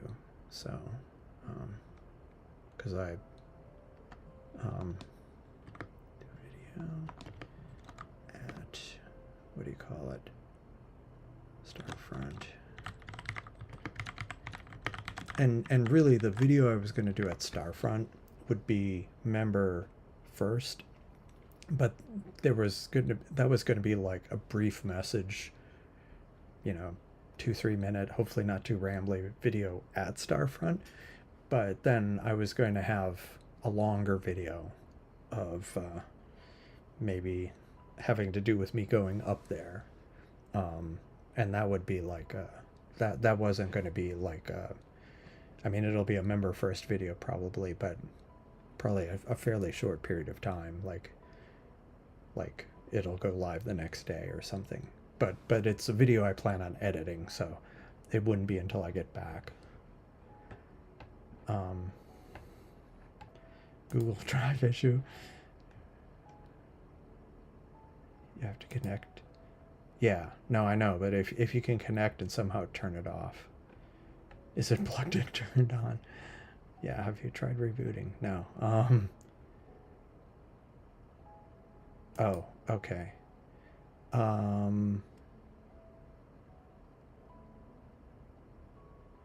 Now, which Google Drive did you copy it to? Your own Google Drive?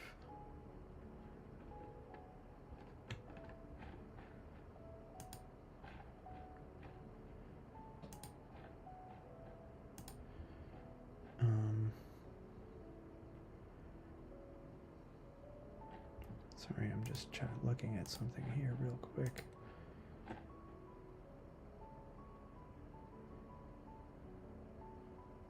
Man, look at the clouds. Holy moly. What in the world? Well, the good news is then I don't have to go down and autofocus. I mean, focus it. Yeah, yeah, that's like that was a problem with the Google Drive I set up for the challenge, where if you put stuff on there, like you couldn't delete it or something. So if you put it on something and you can't delete it, like that's a separate permission. Like you can set up a Google Drive to allow writing but not renaming or deleting, unfortunately. So that's something where somebody else will have to delete it. Whoever owns the sell the link to Astro folks that need space.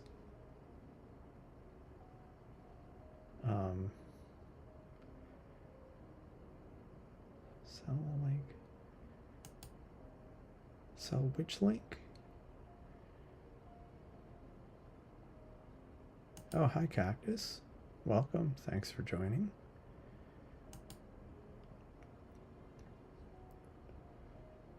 What link?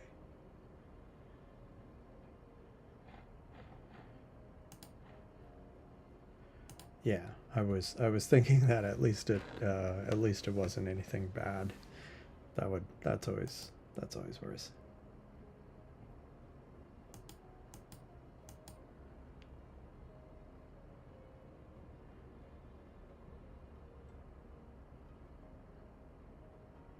Oh, I get it now. The sell the link to Astro folks. That's funny. People can just copy stuff over there. I don't think they would appreciate that.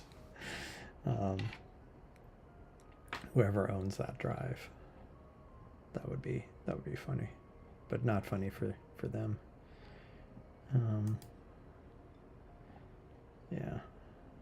Yeah. Someone, Jeff donated $20. Yeah, and yeah, because I really appreciate it. It was he said it's gas money for my trip to Starfront. Yeah, if it's open, might not be able to delete it. Yeah, at least it's Seagull Nebula. So at least there's that.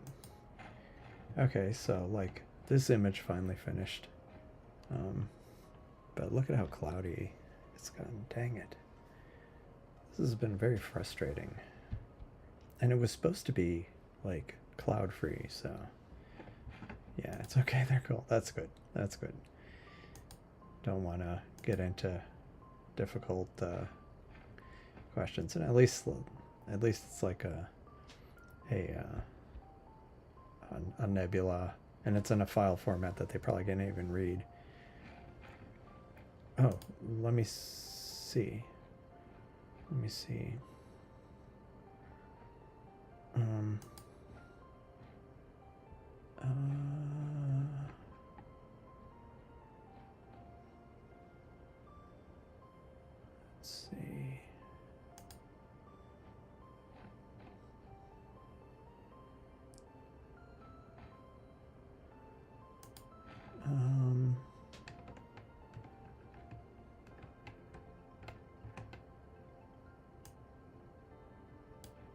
Oh.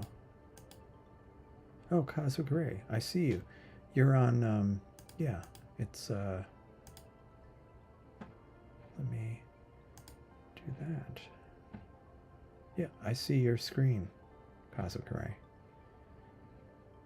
I see you.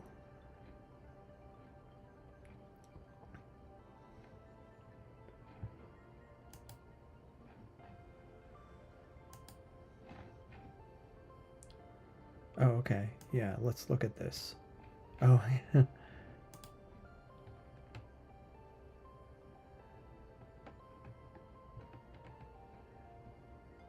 happy early Valentine's.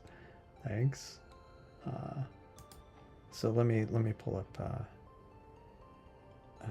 cosmic ray. Let's look. Hold on. I had it there a second ago. Okay, here we go. All right. So cosmic ray.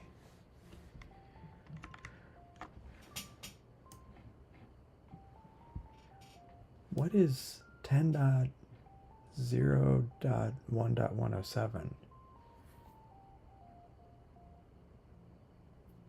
Do you have it running on Alp?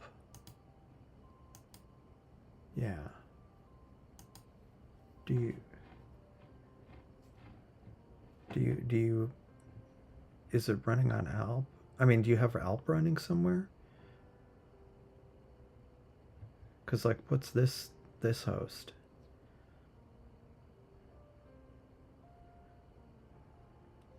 Cuz I've had that happen before. I mean, maybe my environment's just overly complicated, but I've had it where I'll have Alp running. It's an M2 Mac. And is Alp running on it? You have to go to bed. Okay, good night. Thanks for joining, Cactus. Have a good evening. Do you have Alp running on it? Okay, so you just have the app. Maybe quit the app on the M2 Mac? Or is this the app on the M2 Mac? Okay. Because for some reason it thinks there's a third thing connected. Yeah, good night. See ya tomorrow. I mean, the other alternative would be to, is the Seestar outside?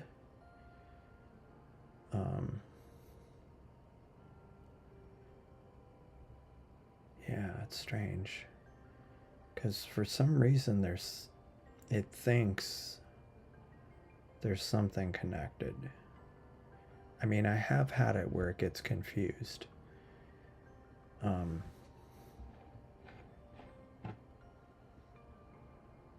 Is this the iPad or the iPad app running on the Mac? Because if it's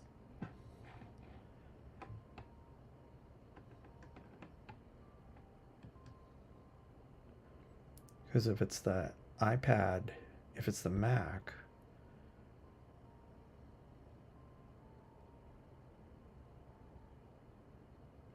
yeah, I mean, when I've had it get confused like that, I end up like exiting everything, like all of the connections I know of. Sometimes what I've done is like, I mean, if it's inside, you can like power cycle the Seestar directly, like press and hold the power button for 5 seconds or whatever. It does its shutdown sequence, turn it on, and then maybe it just drop the connections. But there's something it thinks, another reason to turn off the guest mode, because it's just toxic.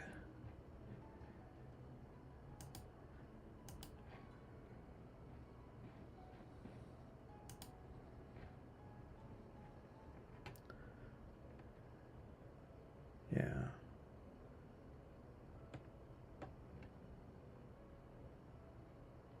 Well, 2 sessions from the iPad, I mean,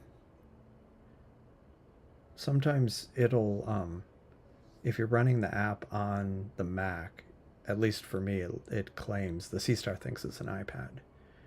First ever that you've streamed. Well, congratulations. You're doing fine. It's working fine.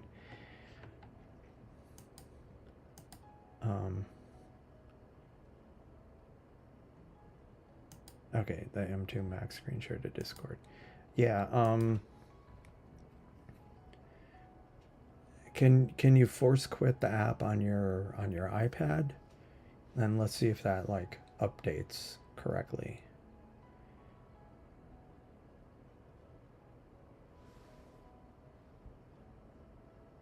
Okay, 2 images, filter and no filter.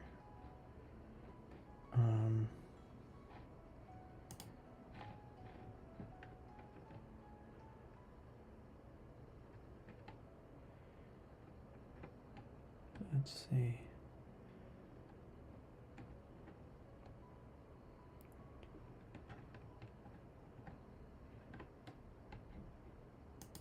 Okay, so that dropped kind of as I would have expected.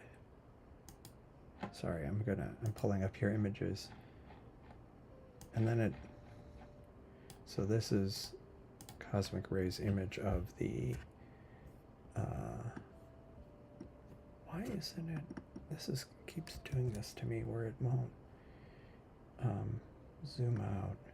But this is the horse head in flame taken from, this is the one that is the Seestar S30 with the default light pollution filter, and this is it with the SV Bony light pollution filter. So let's, yeah, so it's got a different, it's a bit different. Definitely has a different color to it.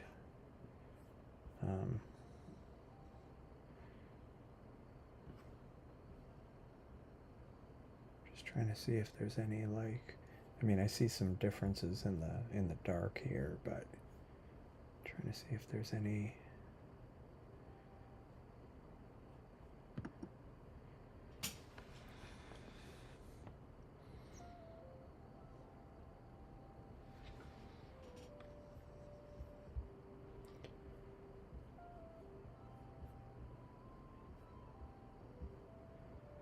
Yeah, I mean, they're very similar. Yeah, yeah, he, Cosmic Ray did, denoise, the app denoise, default app denoise. It's weird that it thinks there's something else connecting. Yeah. Yeah, it might need a gain adjust, that makes sense. Yeah, it does seem, yeah. Yeah, but it'll be interesting to see with more data. But like Cosmic Ray said, maybe more gain, since this does let through less data. I mean, since it is a narrower band than the Seestar filter, it would be interesting to try to get the two more close.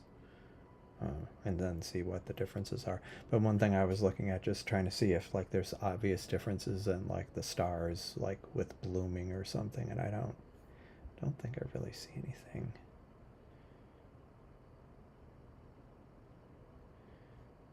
I mean, Alnitak looks a little smaller, but not. That might just be because it's a heavier filter. But it does look good. It does look good.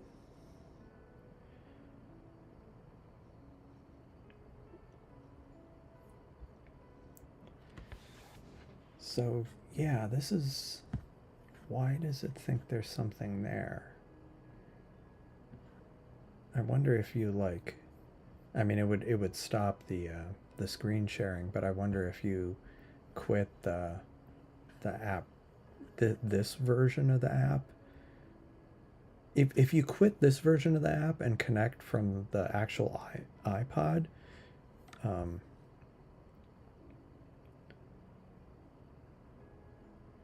yeah, yeah, it is significantly different. Um, like if you quit this, does it? Oh, you're not connected here. Oh, right, because you, like, what happens if you now connect from the iPad? Does it show it?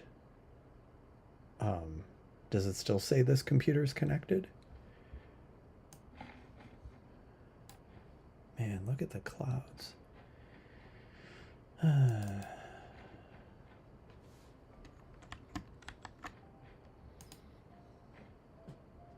No? Um,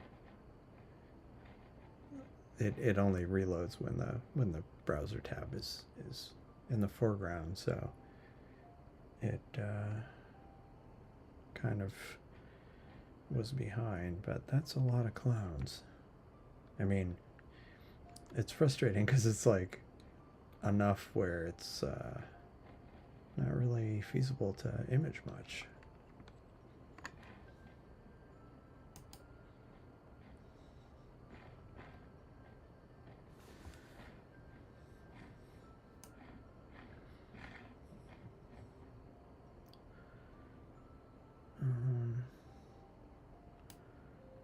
Let's see. Oh, in other news, there was some conversations after the last live stream about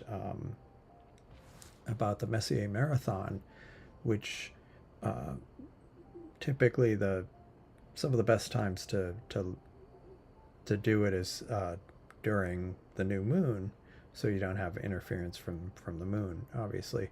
But there's one in late March and late April, and I'd mentioned that on the last live stream, but Turf had made a comment, and I looked, and it looks like late March might not be a great one because M30 is still pretty close to the sun, and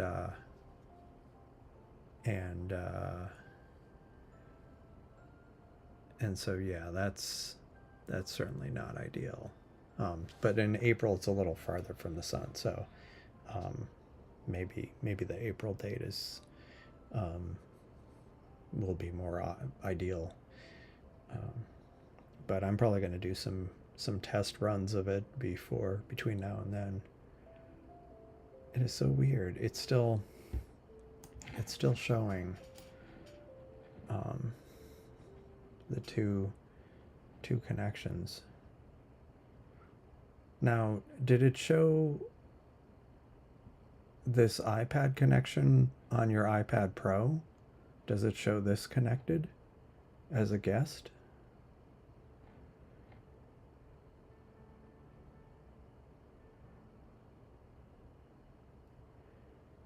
Guest mode was just such a bad idea for ZW ZWO. It was just really bad idea. I mean, I understand why they wanted to do it for people who are sharing their scopes, like for outreach purposes, but it was not a great thing to make the default. Definitely not good.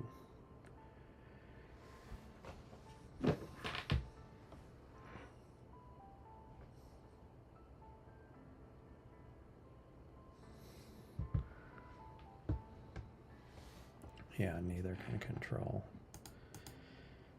Um,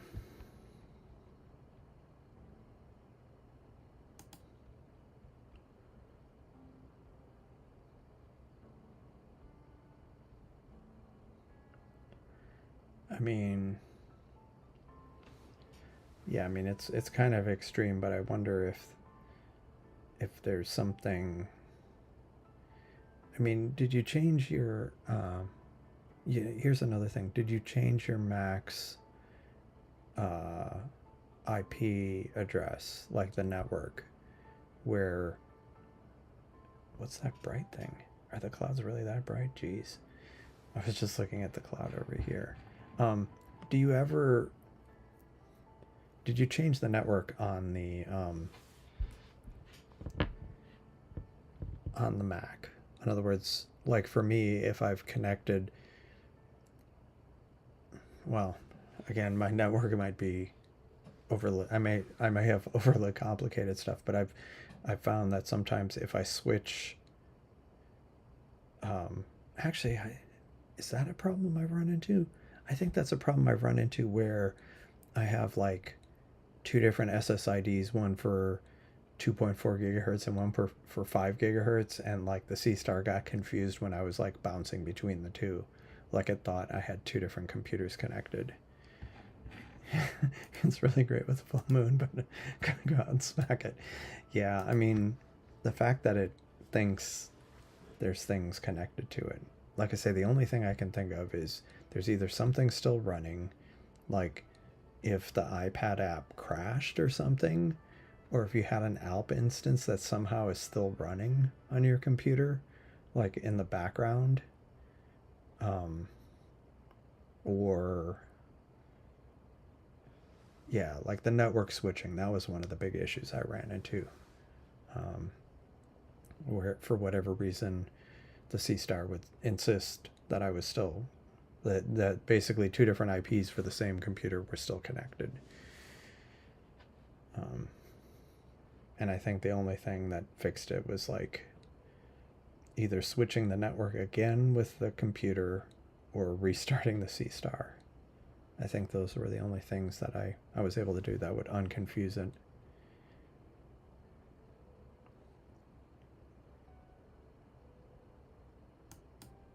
Connected to, and your stream is running on Mac.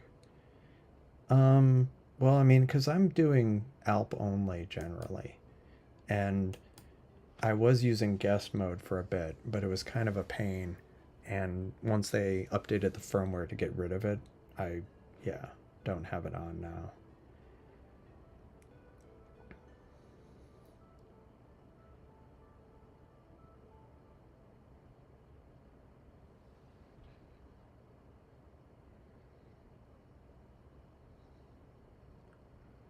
It failed. That there was so much that just went on there where it it said connection failed, and then it said connected, and then it said, oh, it's in guest mode, and so it's like, what?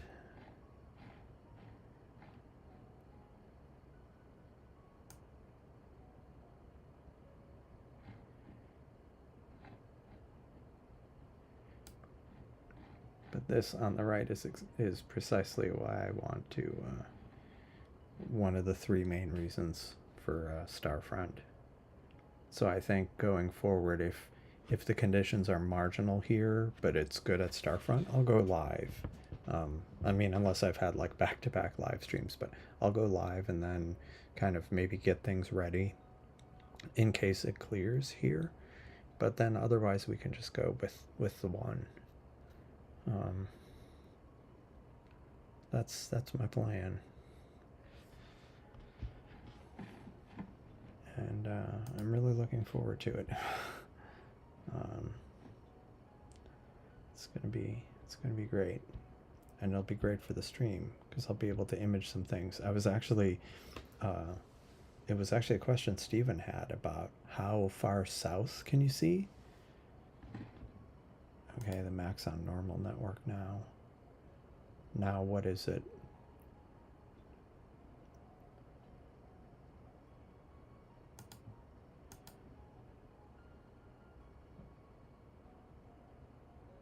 Um,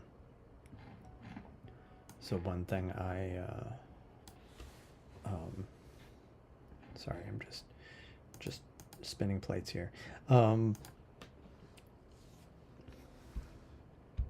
Oh, I was asking them. It was actually a question Stephen had, and so I asked some others who have Seestars at Starfront how far south you can see. Um, and it's not like super far south, but it'll depend on which building I'm in, at least initially. Um, but I was kind of curious because Starfront's a little bit further north than here, but like only like a degree latitude. But if I could see at least down to 10 degrees above the horizon, I could possibly image Omega Centauri, um, and Centaurus A, and maybe what is it? The Dragon of Era or whatever, NGC. What is it? Um, uh, 6188, which would be amazing if I could image that. Seiko has shared images of this, and it looks quite spectacular. But we'll see. We'll see. I'm not going to get my hopes up, but if I can see at least down to 10 degrees above the horizon, some of those targets will be on the table. Yeah. Hey, hello, Aaron. Good evening. Thanks for joining. As you can kind of see in the all sky camera, I've been dealing with a lot of clouds here, and you can see it in the right one. I had been imaging. What had I been imaging? At one point, I was imaging the Horsehead Nebula, then Thor's helmet, and this open cluster, Messier cluster. But then the clouds started rolling in a little bit. Now they're starting to break a bit, and then I'll probably start imaging something else. But for now, I've been kind of trying to work around this, unfortunately. But this is why I'm taking a telescope to Starfront to hopefully give a little bit of geographic diversity. So what am I using? So both of these are Seestars, Seestar S50s. One of them you can see on the all sky camera, this one. The other Seestar S50 is actually behind the all sky camera, and it's not really an all sky camera. It's all the sky that I can actually see from my backyard, but which is not like a full sky. This refractor here I haven't actually used yet tonight because of the clouds. Plus the focus I think was off a little bit, and so I was going to go down and fix it, but then clouds were not cooperating, so I've just been focusing on using the Seestars. Could only let me to force quick before trade buyback, but sorry about that. Hopefully not. Did the thing? Did the network change improve things, Cosmic Ray? Did I get the Seestar 30 yet? No. I've thought about it. I've been thinking about it a lot. Cosmic Ray has one, and the results he's been getting from it are good. And so I have been thinking about it, and also seeing Seiko's Seestar 30. For like solar work, where it's got the second camera, so it's like easier to use it like as a solar finder. So I've been thinking about it, but I think I need to finish out one of my other rigs first. Specifically this reflector I have that isn't on camera. I'm not. It's not set up outside tonight, but I've been having a hard time because of its focal length getting it to plate solve, and so I'm looking at getting a finder scope for it, which I'm going to get a cheap one, but I'm going to get that first, and then maybe I'll start thinking about a Seestar S30.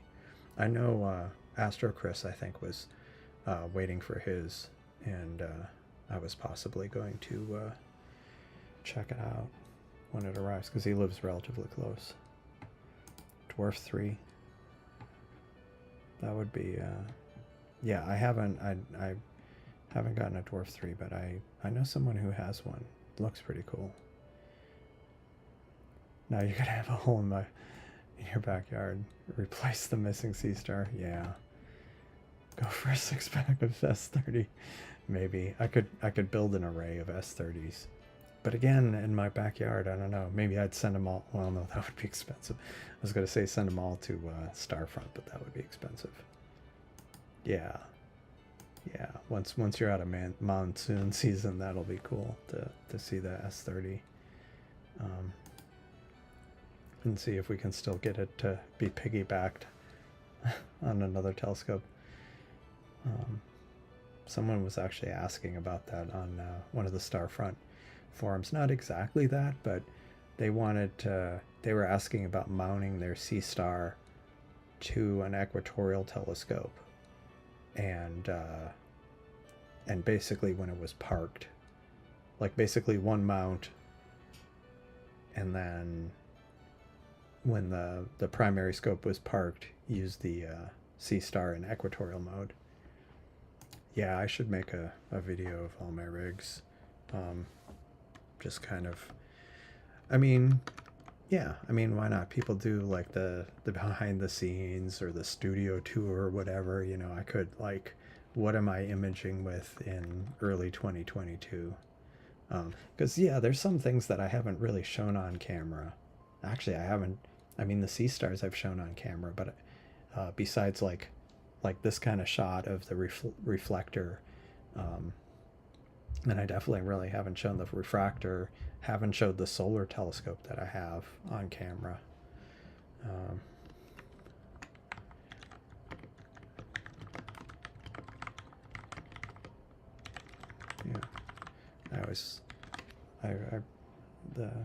Yeah, I should do that.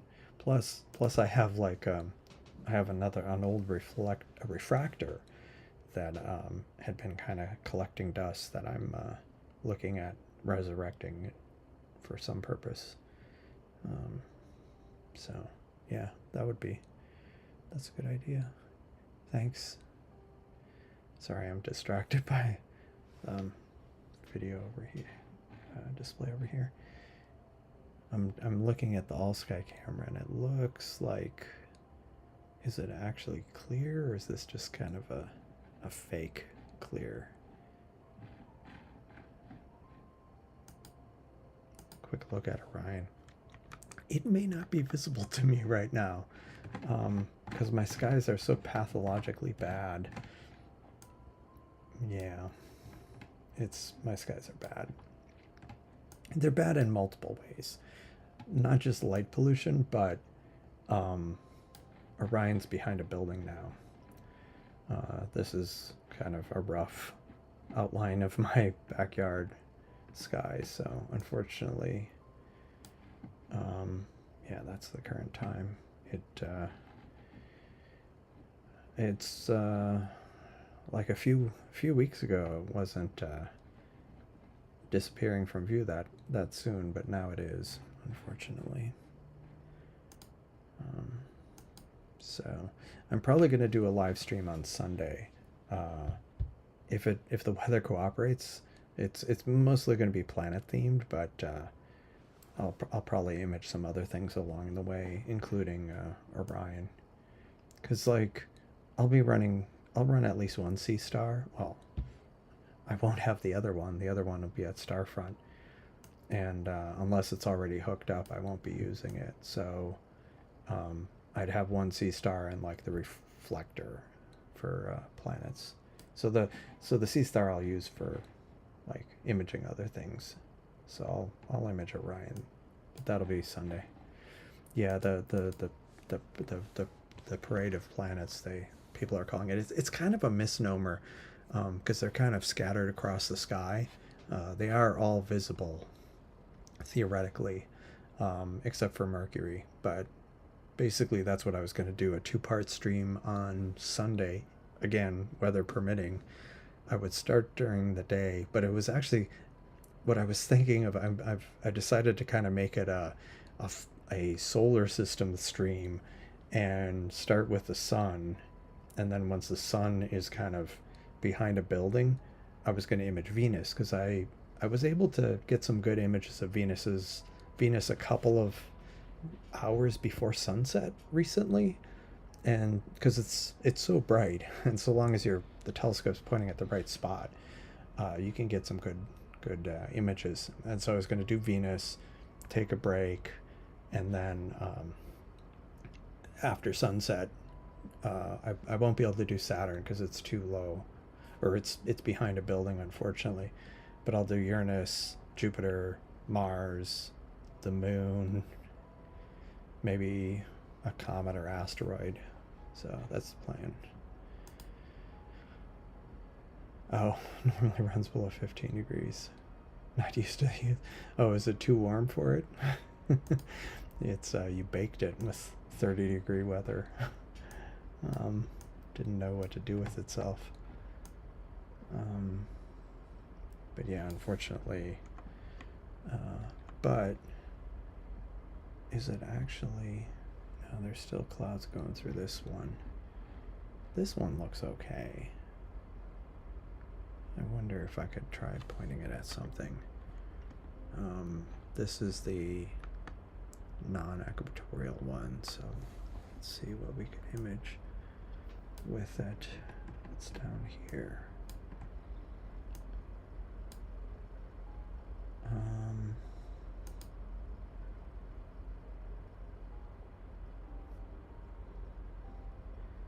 I mean, even though there's the clouds going through, we could at least try the skull and crossbone.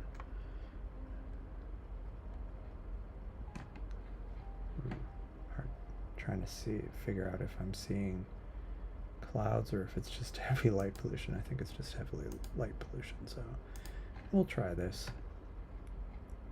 Get this. Lower the gain to more sane values, and then I'll do 30 minutes.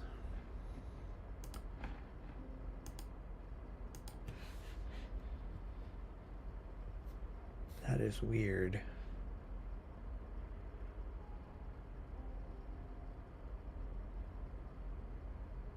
I mean, unless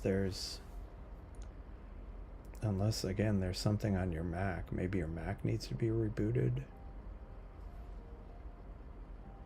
Like maybe there's something in the Mac that's holding on to a connection there.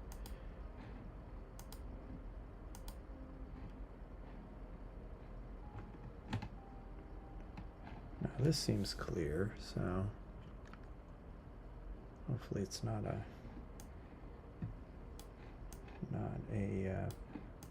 fake clear. What is this? LBN.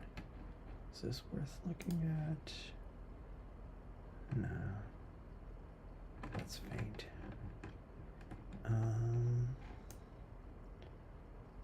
Let's see. Is there anything down here?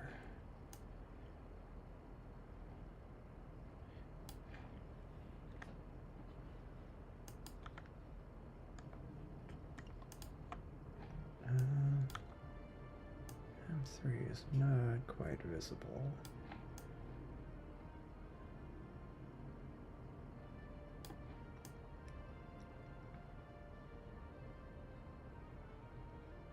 Part of me wants to, yeah, no, I'm not going to do that.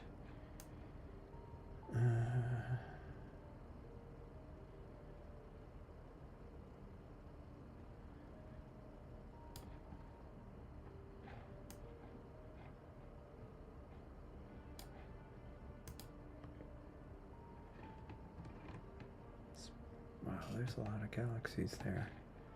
Jeez.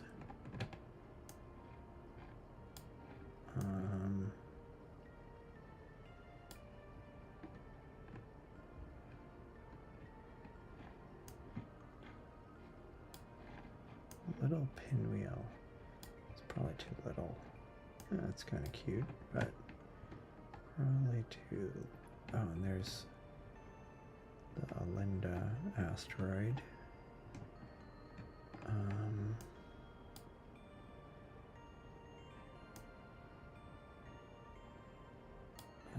M106. Those are all probably too low, especially with my pathologically bad light pollution.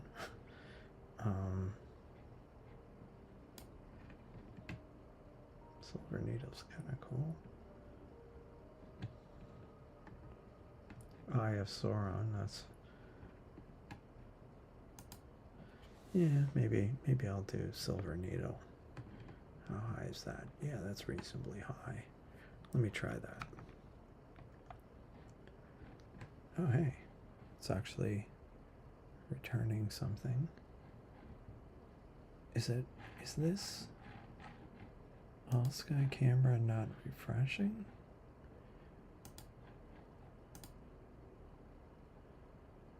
Huh. I would think there was more clouds, but okay. So let's do image. Yeah. Image. Grab that. And Jeff, if you're still on, even though this Raspberry Pi is running on a separate network, I do have it configured to talk to my Mac's tailscale IP, so the Stellarium stuff works fine. 30 minutes. 30 minutes. 110. And we'll try that. Hopefully this will not be junk. Not total junk, at least. With the light, with all the clouds that have been rolling through. It's days like that that I joke about doing radio astronomy.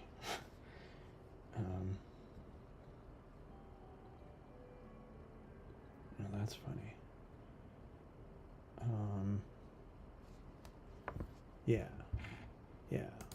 Yeah, so it, yeah, it works fine. Let me actually double check the settings here. It should be like 100 IP. No, it's not settings, config, sorry.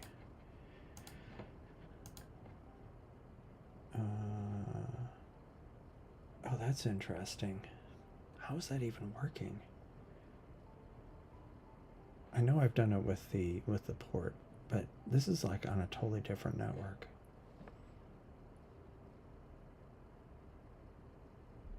Oh. Yeah. The 100 IP would still work.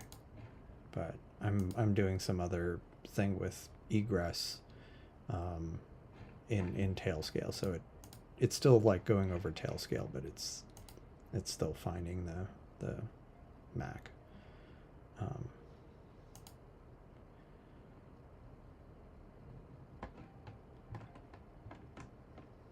Okay. The fact that it's plate solving, I wonder if it ran into a cloud. Meanwhile, this laptop here decided to connect to my Seestar, so it's all kinds of confused.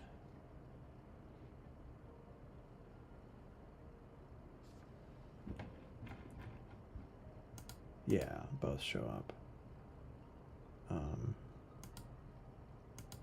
Yeah.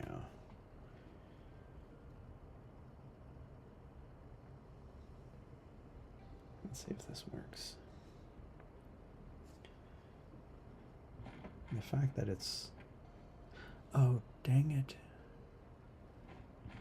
Either there's a problem with clouds, or... Oh, it finally figured it out.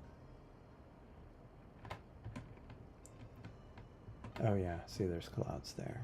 That was why I was having a hard time plate solving.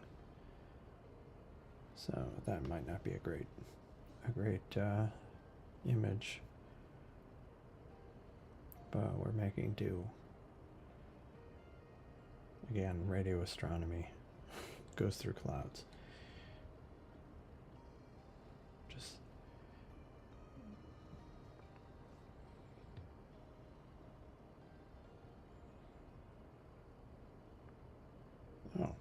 right? No, this must be a cached image. Yeah, this is a cached image of that cluster. Yeah, I'm looking at the refractor, and I just see clouds going through the field of view.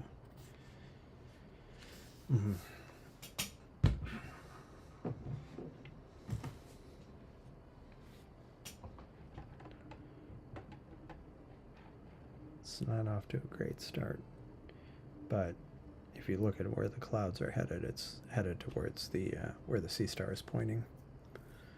Unfortunately.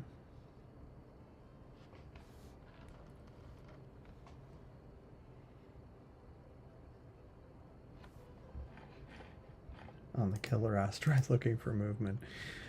We're all gonna die.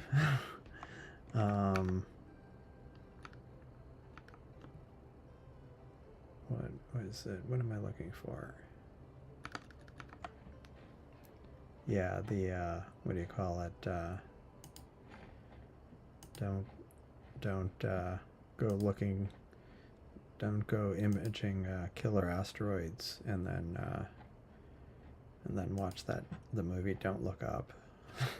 I know it was an allegory, but yeah, don't go watch that movie and then go to sleep. Because you might have some weird dreams. Or Deep Impact, or any of those other movies for that matter.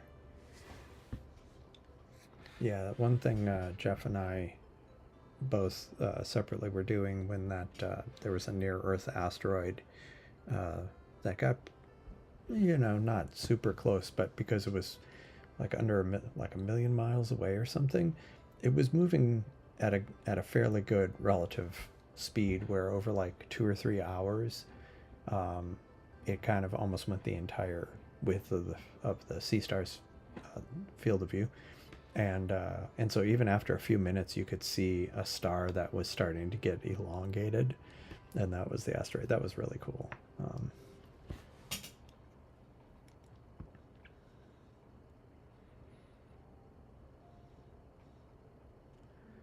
But yeah, he's imaging the killer asteroid. I shouldn't call it the killer asteroid. It's the possible Earth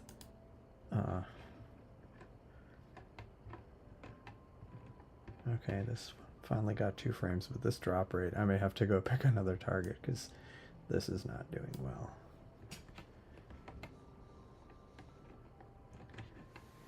Yeah, I'm gonna stop this. This is not doing well, so I'll find another target. And while I'm doing that, I'll bring Jeff's.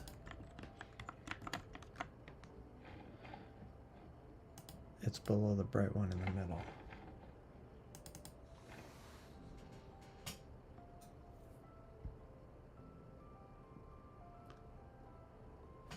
Is it the faint one?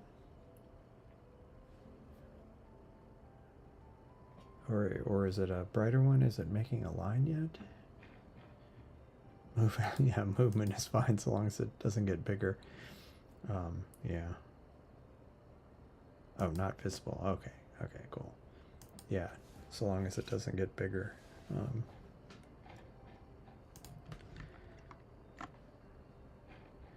Or the other one is if it gets brighter but doesn't move, that means it's heading towards you.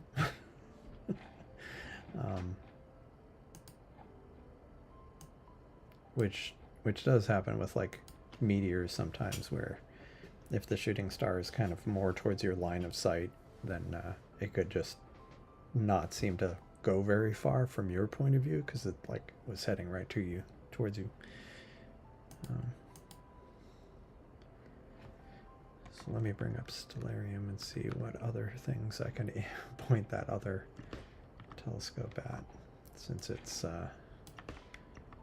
although the skull and crossbone seems to be doing well, and now it looks like it's clear again, at least for now. Let me check this one real quick.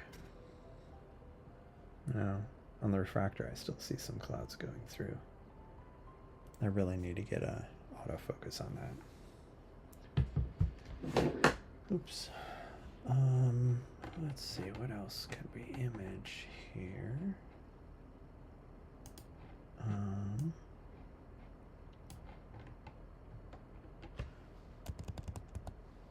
right. Oh. There's no way I'm going to image this, but I'm going to try it anyway.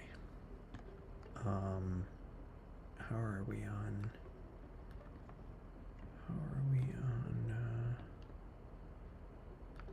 Okay. What? Oh, it's because I stopped it. Now it's parked. Fine. So I'm going to point it at Regulus. And I'll do it for 30 minutes, which seems a lot for a bright star, but there's method to my madness, at least theoretically. I'll go live, and then I'll bring that back while it's doing its thing.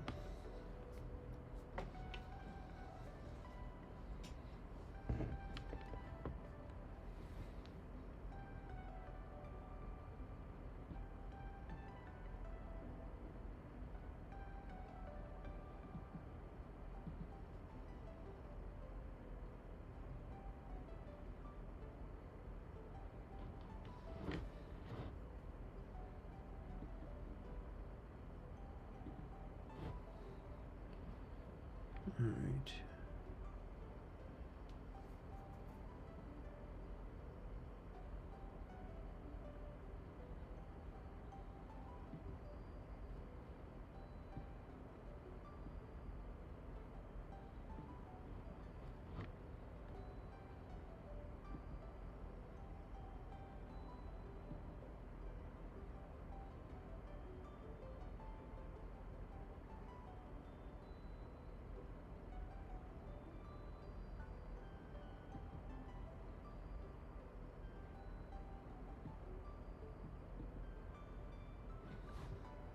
Yeah. Let's see.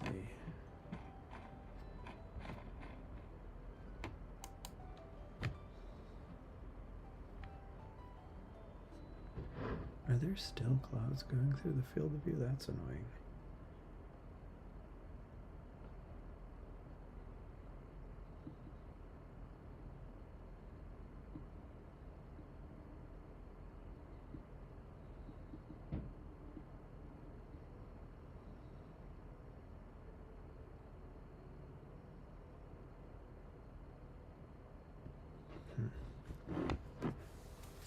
Trying to control this other scope from remote desktop, but it's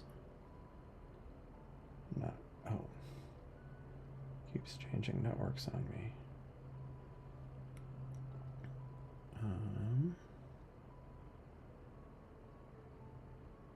Wait, what happened?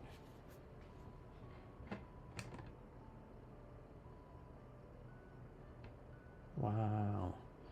It is totally dropping frames. Okay. Well, that's spectacular. Let me stop that. That one's not doing great. Actually, let me look at the sky more closely. Make sure it's not doing anything weird.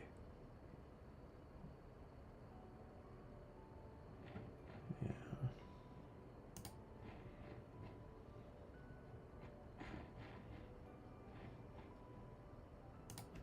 Okay.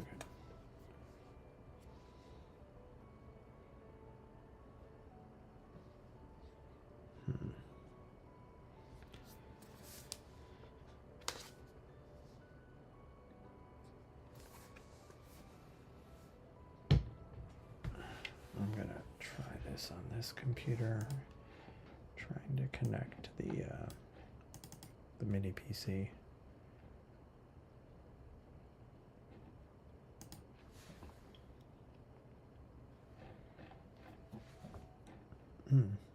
Still clouds coming through.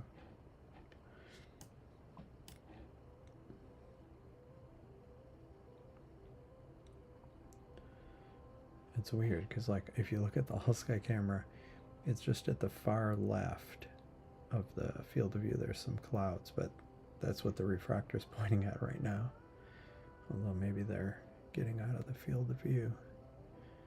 Is it going to finally get clear here, or is it just a temporary thing? We will see.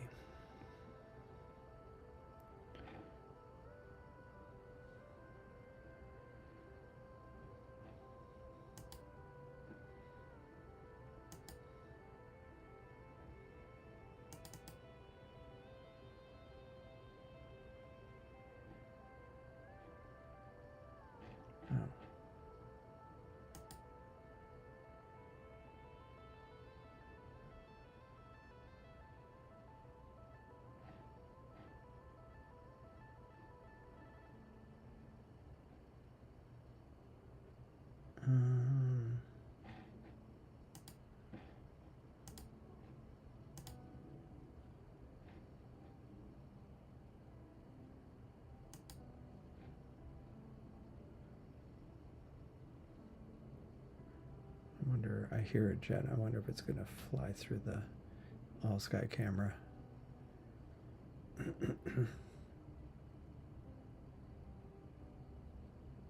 Yep, there it is. Going right up the middle of the all-sky.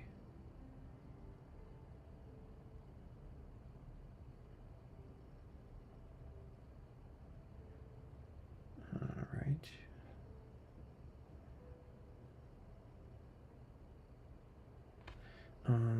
I wonder what else I could try pointing this scope at. The fact it didn't like Regulus is kind of bothersome. Like, it shouldn't have had a problem imaging Regulus.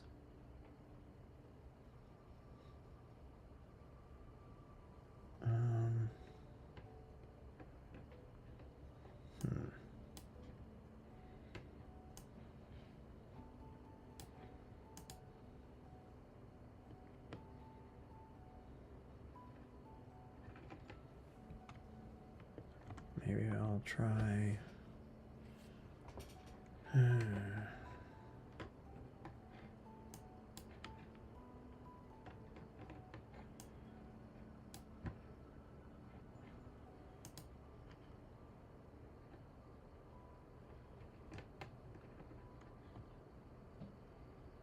try this sliced onion just for grins.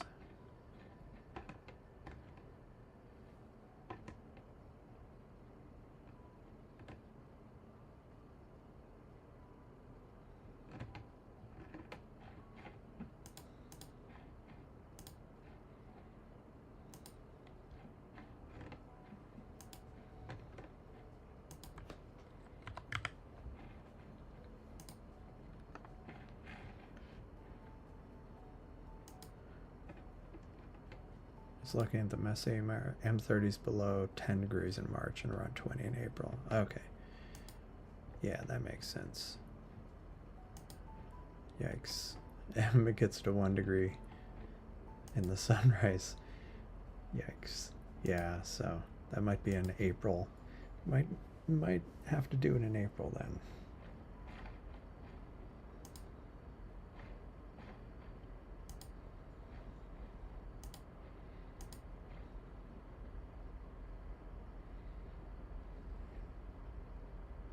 And there's more clouds.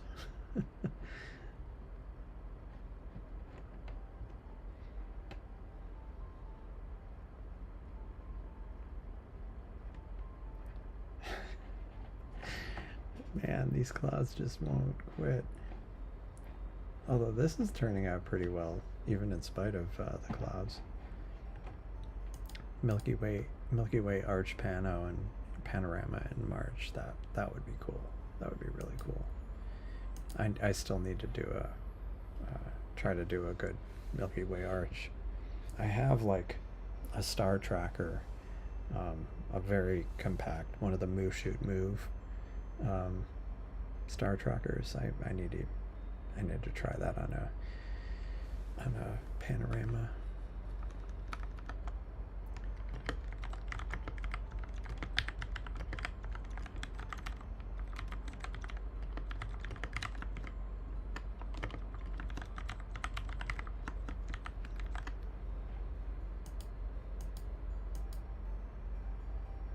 Trying to use Alp to get out of the situation.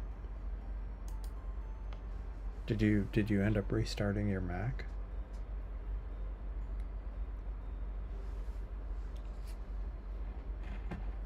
That is so bizarre. It's also bizarre is that these clouds just won't stop.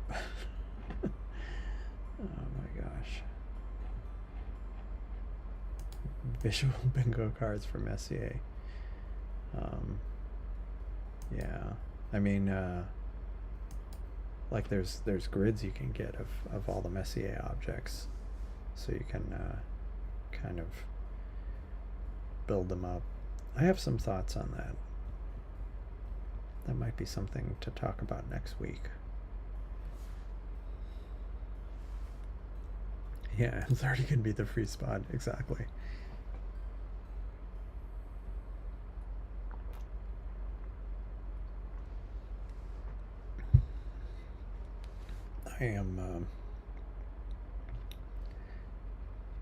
I am thinking I'm going to try to do it from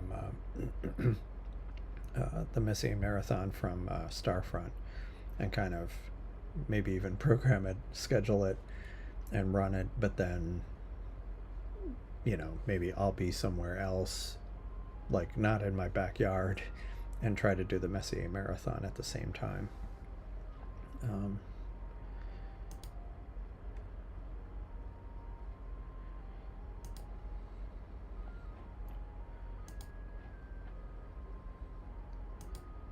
Got the Pi up with Alp and connected. Huh. I mean, can you go into the Pi, into the guest mode menu, and then, I mean, I don't have this version, but then like and release control in the Pi? Oops, wrong one. Wrong option. Live. So it is stacking, but there's still so many clouds. I'm gonna have to switch to radio astronomy. This is ridiculous. It's too bad that radio astronomy doesn't, or at least amateur radio astronomy doesn't do. It tends to be more like one-dimensional kind of signal, you know, like two-dimensional, like an XY kind of graph. What would be ideal is if I could do like a full grid image. Release control, and then were you were able to gain control from your from like your iPad? Because then what you should try to do is go into the settings and turn off guest mode. Because if you're running the newer version, that should be an option in the settings, in the app, not in Alp, but in the app that should be an option. Yeah, the right one's been kind of disappointing, but at least I'm getting something for the skull and crossbones here. So maybe not a complete debacle tonight, just partial debacle. Meanwhile, let's check in to see if is it visible yet? Oops, wrong one. Click that, move that over.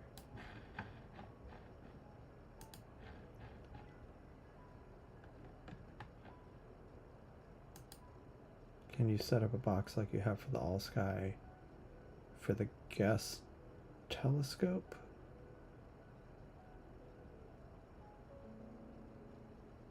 Oh.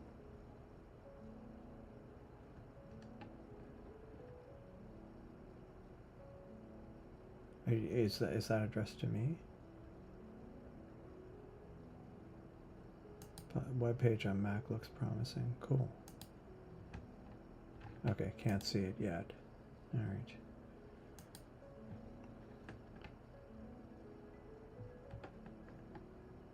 Set up a box like you have for the all sky for the guest telescope.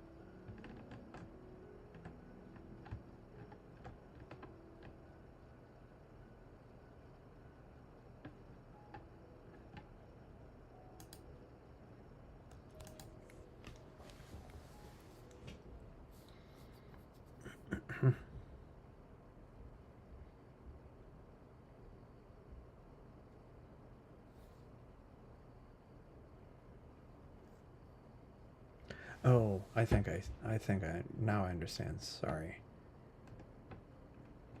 I think I understand. Can you set up a box for the all sky for the guest telescope? Right. This is what you're talking about. And yeah, I understand what you're saying. Hello, Hein. How's it going? Thanks for joining. How can I do that?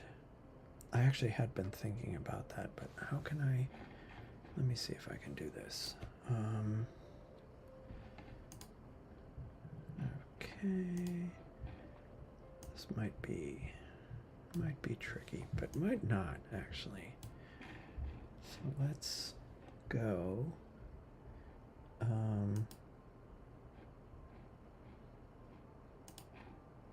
I need to come up with a simpler way of doing this, but well, this is what I've got for now. So I will do, actually,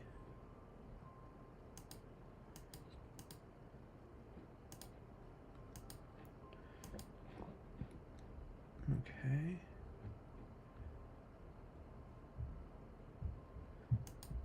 Where is it? Is that on? Where is it on the screen? Is that?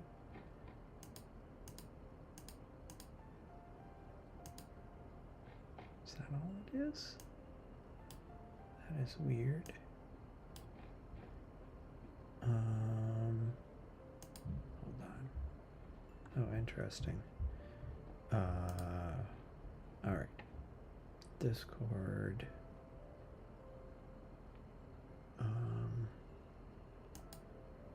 All right.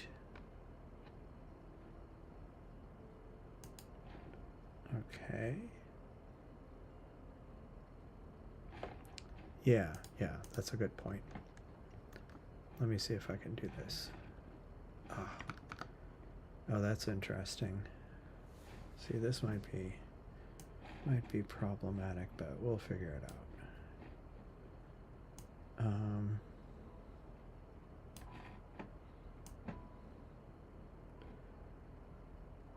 Okay.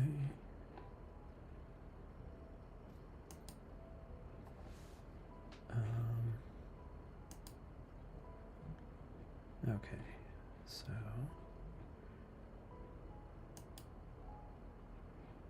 wait, which one is that? Okay, cool.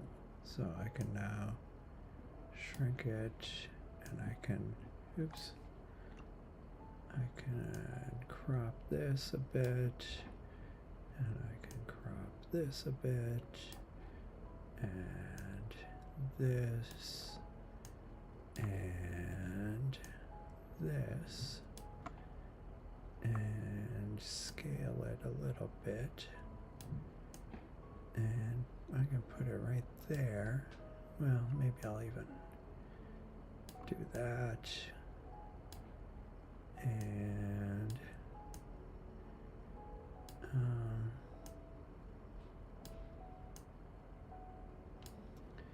I'll play around with it, but in the meantime, text just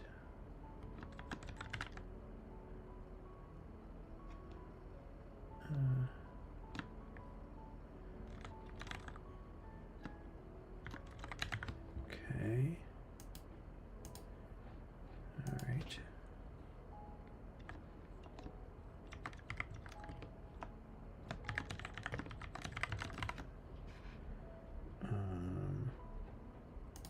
Okay. Let's do that. Try that. I'll have to play around with the layout because it's not quite what I would want it to be, but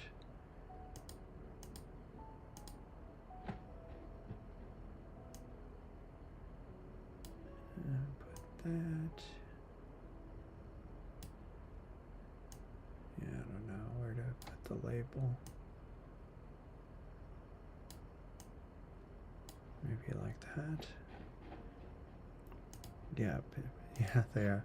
They're quite good. A pinwheel galaxy. I don't know if actually this one on the left finished, so but I'm kind of fighting clouds here, so we'll give it a shot, but it might be a problem, but we'll try.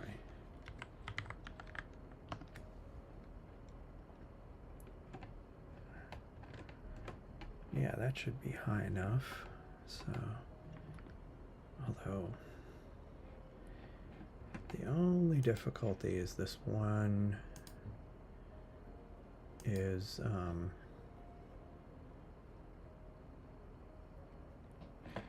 I need to give me a sec here. Let me get the pinwheel going. I need to crank down that gain, make the default gain less, but all right. But what I need to do, or what I want to do, is move me over a bit.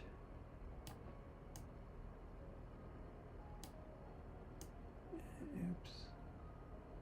And why isn't it?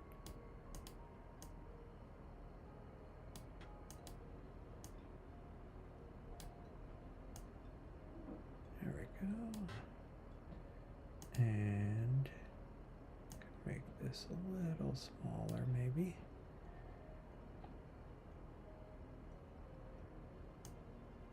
I'll put that right there, maybe.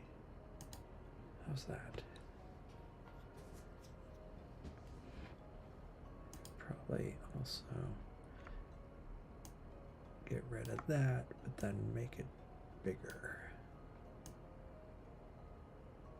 Actually, I'll make it much bigger. There we go. Cool. All right. Alp on, but item on page say not available in guest mode. Man, that is confused. I mean, so were you able to give release control from Alp, but then take it over from the app? Because I think if you can do that, then you should be able to shut off.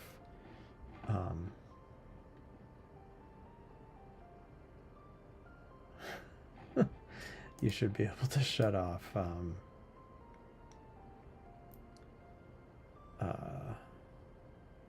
the guest mode.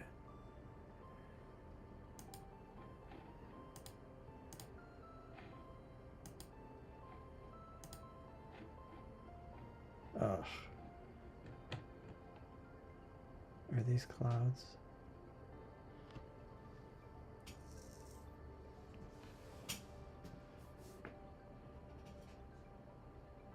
Sure looks like clouds.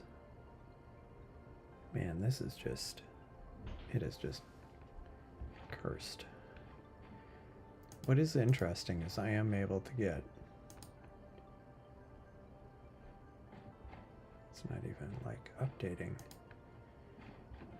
At least this is doing something. Granted, it's a small galaxy, but, and it's really fuzzy, but that's the sliced onion galaxy.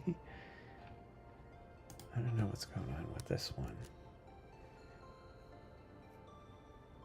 Is it even updating?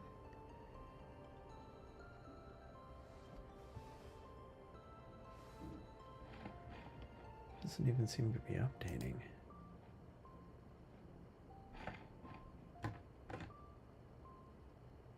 Is it even? Let me stop this.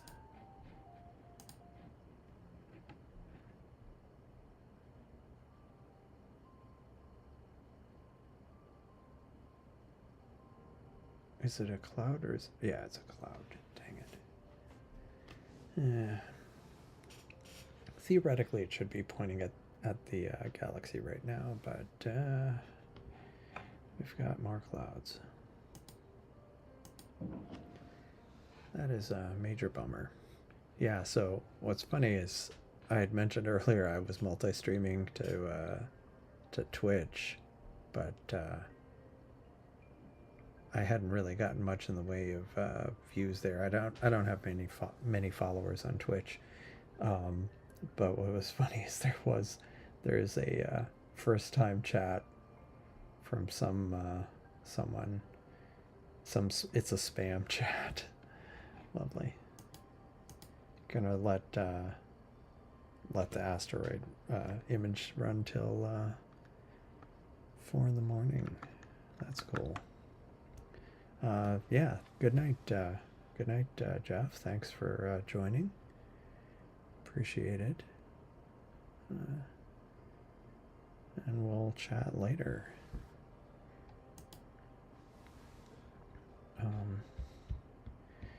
Yeah, given the never-ending frustrations with the clouds tonight, I am tempted to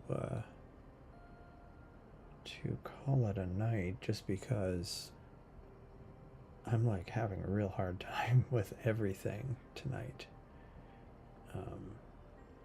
But the good news is, hopefully I'll get a little improvement starting once the one of the Seestars goes live at Starfront, which I'm not sure when it'll go live, but Saturday I'm taking it up there, so that'll be something to look forward to. But yeah, I'm planning on having live stream tomorrow, going over last minute Starfront stuff. Saturday I'm going to Starfront, and if the weather cooperates on Sunday, let's see what Astrospheric says. Sunday, I mean, it bothers me when it says that like it's poor seeing, because sometimes that means it's actually cloudy. So we'll have to play it by ear. But if it actually ends up clear, I'm gonna do 2 live streams, kind of a part 1 and part 2 planetary extravaganza of what was that? No. Imaging, what do you call it? The Sun, Venus, Jupiter, Mars, Uranus, the Moon, maybe an asteroid or 2. At least that's the plan. But it's all weather permitting, and as we saw tonight, the weather has not been super cooperative. Let me look at the bigger all-sky camera. Sometimes it's out of sync, but yeah. Thanks. Happy Valentine's Day to you too. It's that's right. Tomorrow's Valentine's Day, or if it's already Friday where you are, it's already Valentine's Day. So I'm gonna have a Valentine's Day. I guess it's a Valentine's Day live stream on my Starfront trip to Starfront, and you can see in the all-sky camera, see the glow right behind that building. That's the moon about to come up and dazzle the telescope. Let me see how close it is, because if it's close, maybe I'll just point the telescope at the moon. Oh, Leo triplets right there. Oh, hey. Maybe I'll wait until the moon actually rises, and I can end it with imaging the moon, since that should be relatively straightforward. But yeah, you can see the glow on the all sky. How the telescopes are about to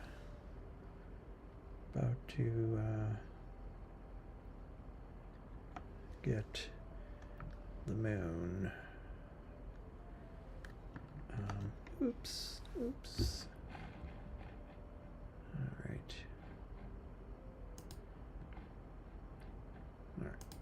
go back to this, and it's frustrating because it's like it's almost clear enough, but then like with a 10-second subframe, like every subframe's gonna fail, or most of them are gonna fail. But oh well, let me take a drink of water.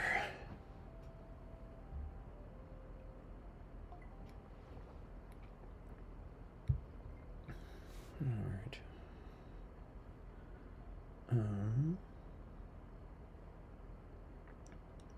So what else is there that I can? Maybe I could try pointing this at something else just very quickly. Is there anything right near the moon that we could look at here?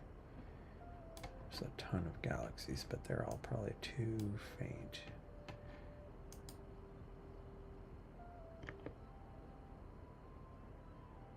That's an asteroid.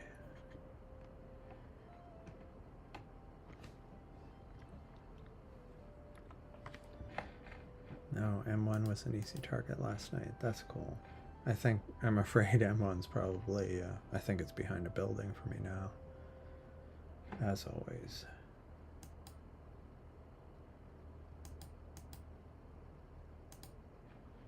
Never fails.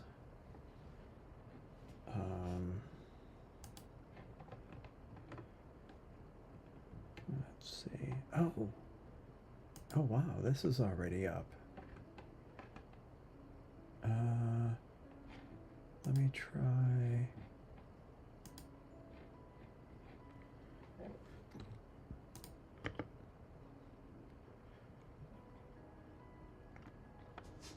Maybe I'll try and then there's more clouds. Let me try imaging.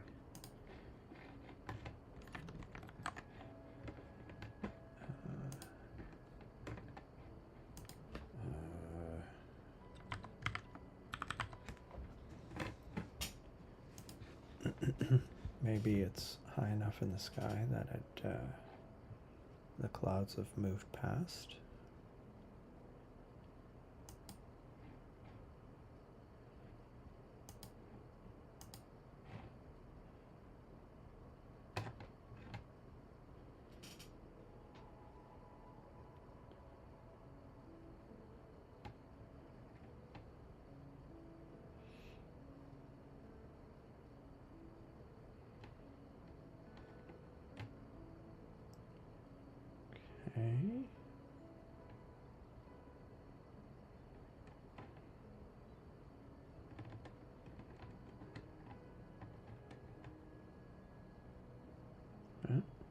It was able to plate solve. That's encouraging. So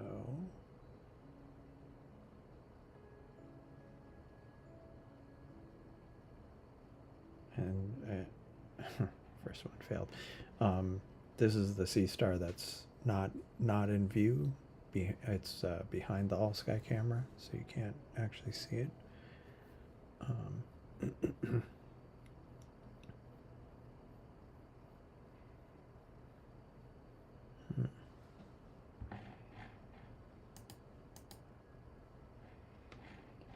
And again, it was able to plate solve, but it's getting off to a rather lousy start, dropping all the frames. Unclear why. Oh, no, that's a cached image, so it's still trying to load. I'm continuing that the onion. This one until it's till the moon's in a better position.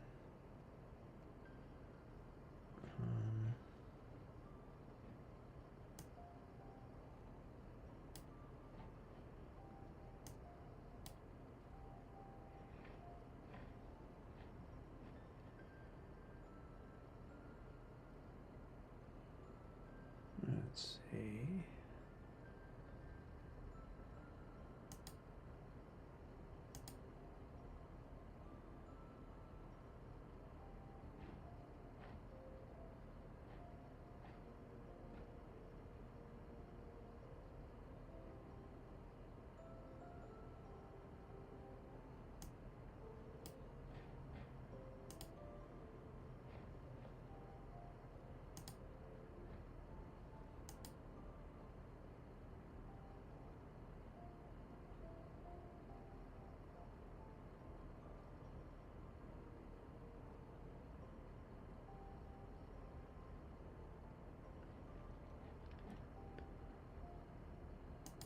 The moon just keeps getting me.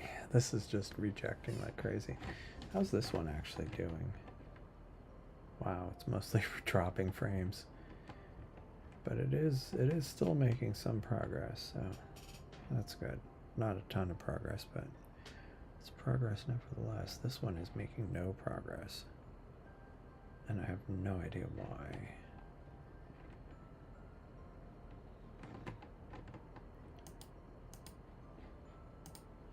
Like, there shouldn't be clouds in the way. Is there something else in the way?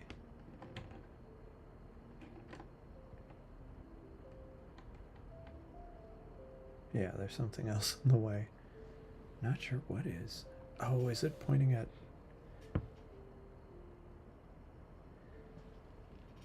I wonder if it's pointing at... Hold on a second, let me try.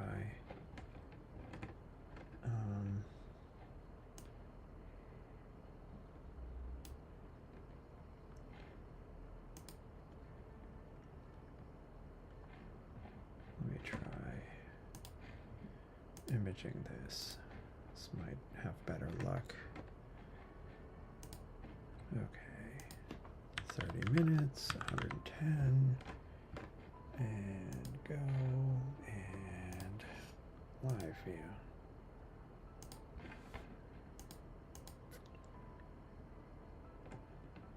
Oh man, M74 and 77 are low as twilight hits, only doable in March. That's, yeah. Oh, I like that. A and B to a B1 and B9. Yeah, that's true. That's true.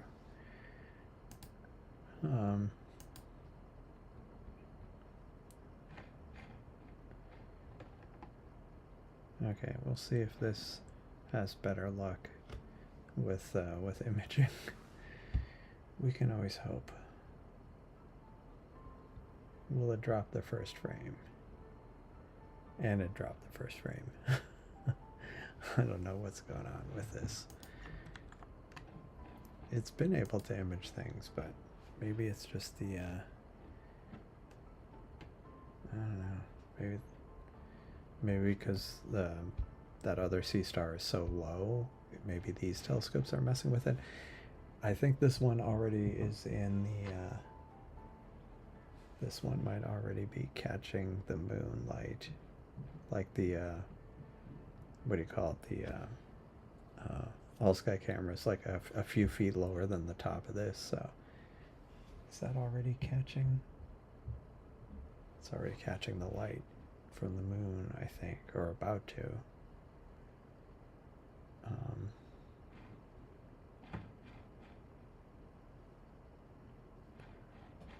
Let's see if this...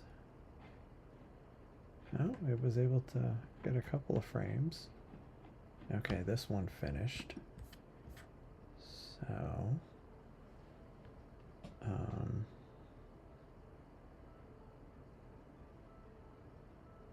I wonder, let's see if this works.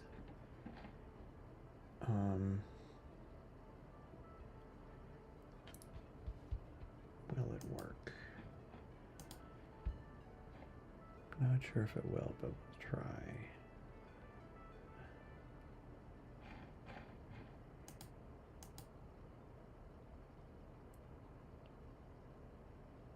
Yeah. The only time I've had it in had that issue was when, like, the Seestar was confused about the Seestar and or Alp were confused about the network they're on. That's the only thing I can think of.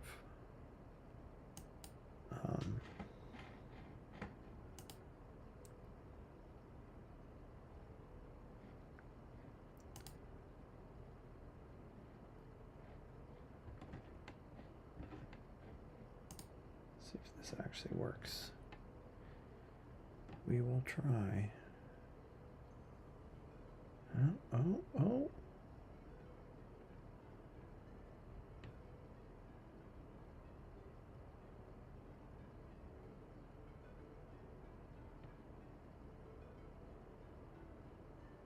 It's too bad that it's kind of a little glitchy, the video feed.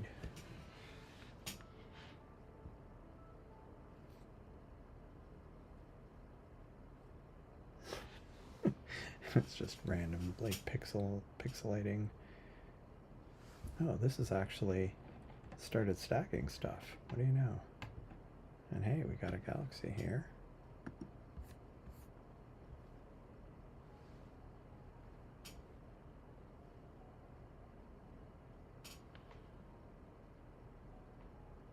I feel like it was close to the moon, but then it kind of missed it.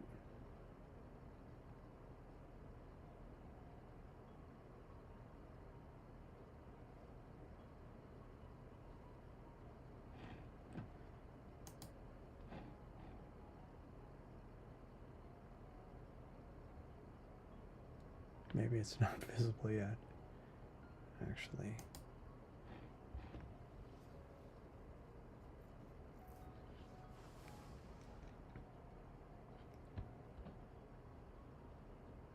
Might not actually be visible yet.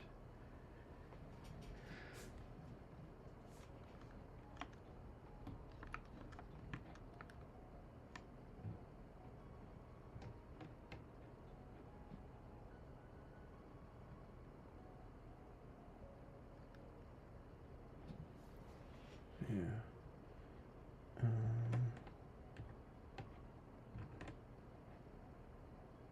I'll stop that. And I'll try it in a moment again.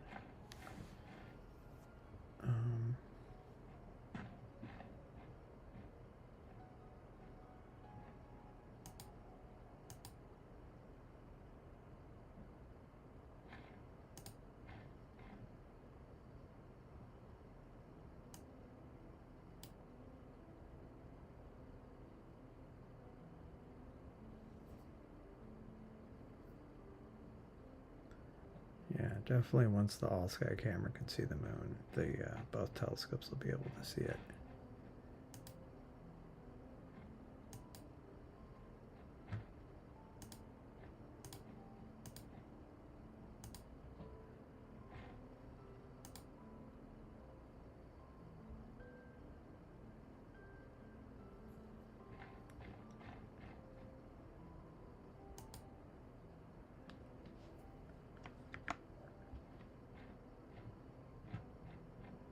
Just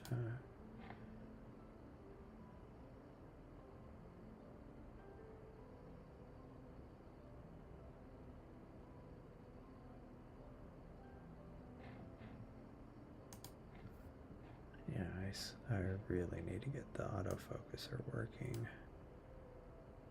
on the refractor, because at this point I could be using it for something, but it can't plate solve because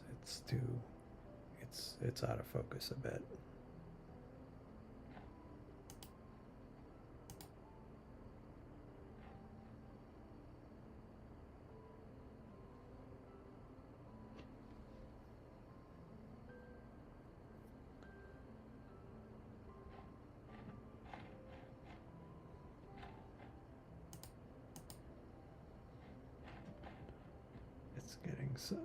Oh, it's starting to shine over the building. I wonder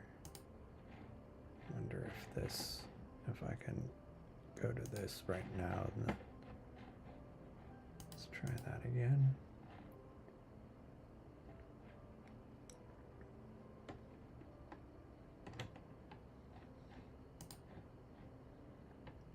See if that actually figures out. Because it should be able to.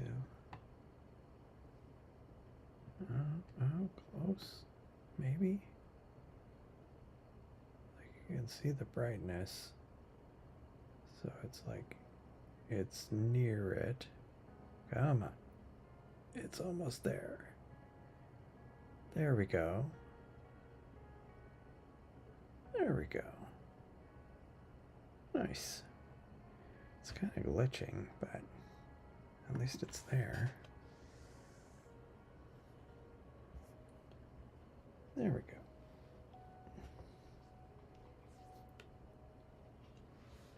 Now, why is it glitching?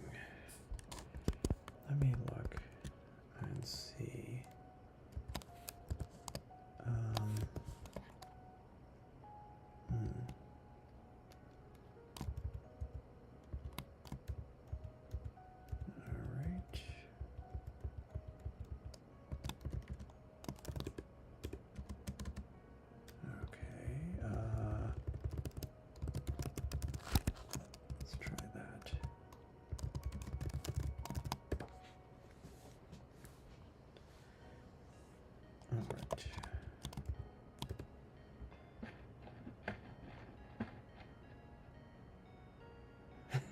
It's squashed. Okay, cool.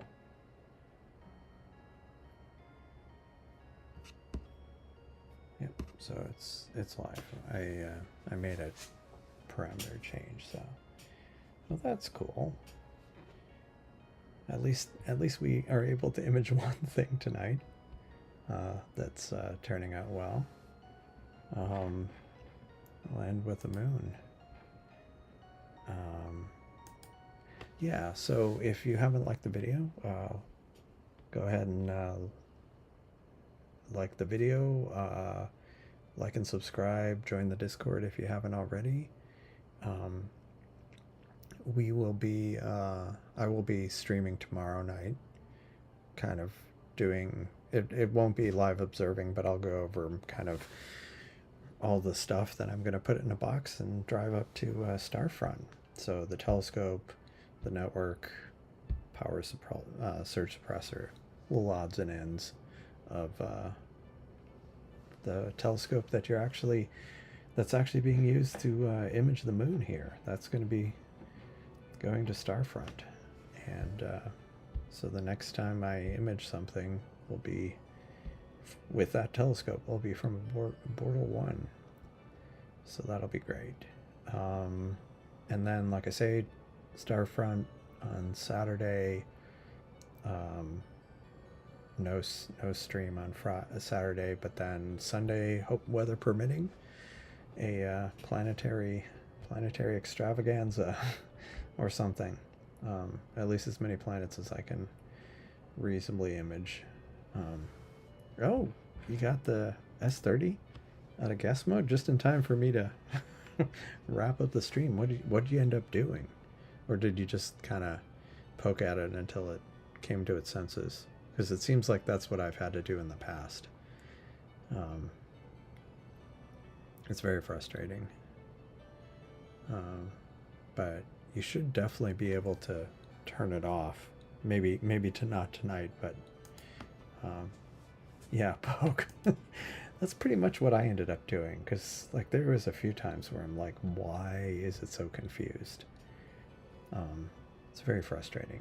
But yeah, as soon as you can get it in a reasonable state with the app, go in and like turn off that guest mode, because that thing is just terrible. I mean, I understand what they were trying to do with it, but it just caused me problems, and a few times more than a bit of heartburn, where it just wasn't. It was getting, yeah. I mean, I did. I honestly did.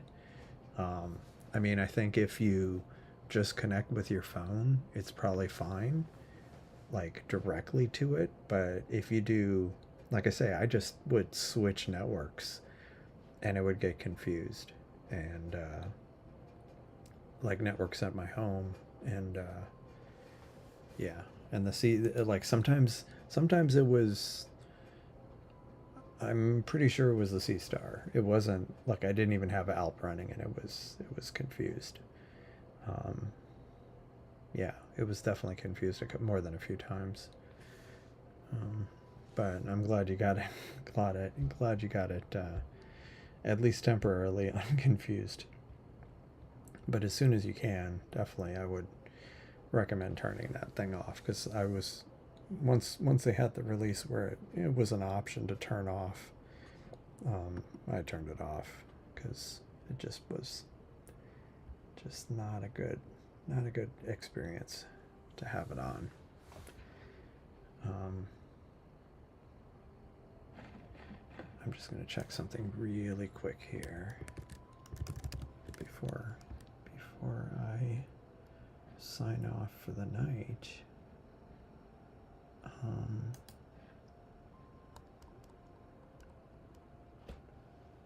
Oh man, is it going to be clear tomorrow night? Nope. That's too bad. Oh, early in the morning. Early in the morning, at just before 6 in the morning, the International Space Station. Not from here, but like a few miles from here. Huh. Yeah, I was just quickly, since we're looking at the moon, to see if there's anything upcoming, but nothing tonight. But yeah, I'm glad you got it sorted out, Cosmic Ray.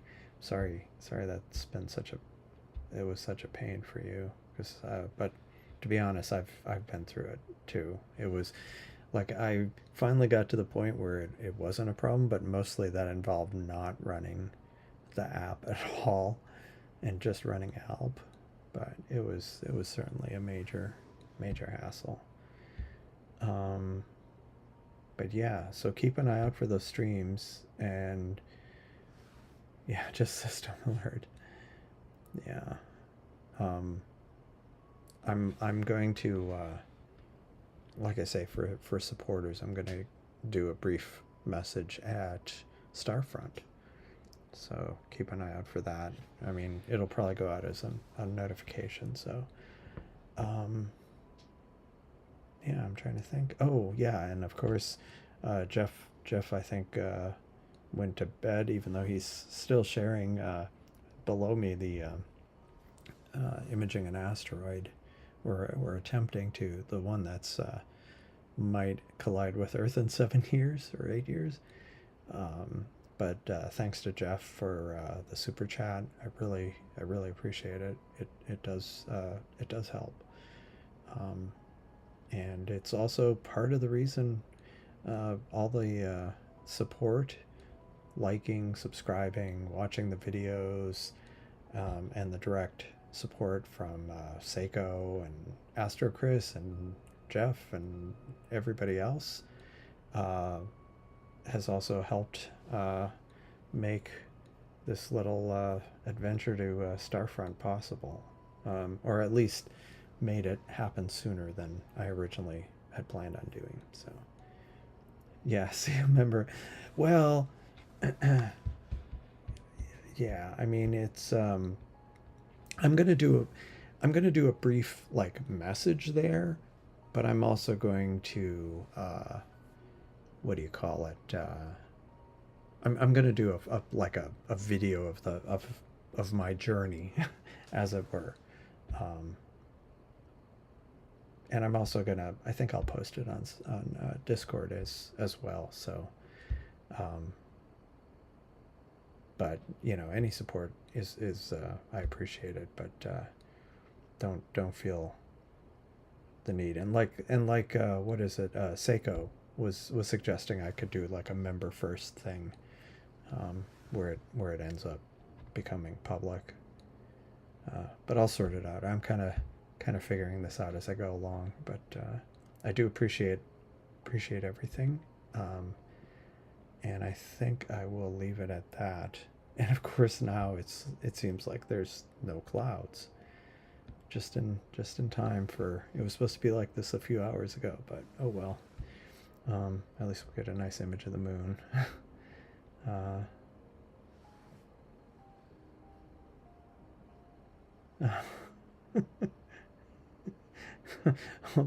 hopefully it won't it won't fill up with snow, but I think it is. I don't know if it's snowing, but I know it is colder there than it is here. I saw some below freezing temperatures up there, whereas it wasn't freezing here. So yeah, hopefully it won't. Hopefully it won't be too bad, too treacherous on the drive up. But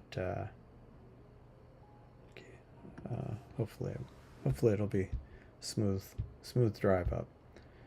But yeah, I think I will leave it at that for the evening. Thanks everybody for tuning in.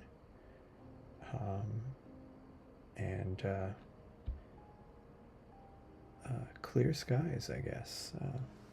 And again, since this is a new setup, this might be a bit bumpy on the outro. So let me make sure that it's, yeah. Good night, Cosmic Ray. Thanks for joining as always. Let me put my headphones on to make sure that this actually. I haven't gotten all my automation working correctly yet, so let me try this. Yeah, good night and clear skies.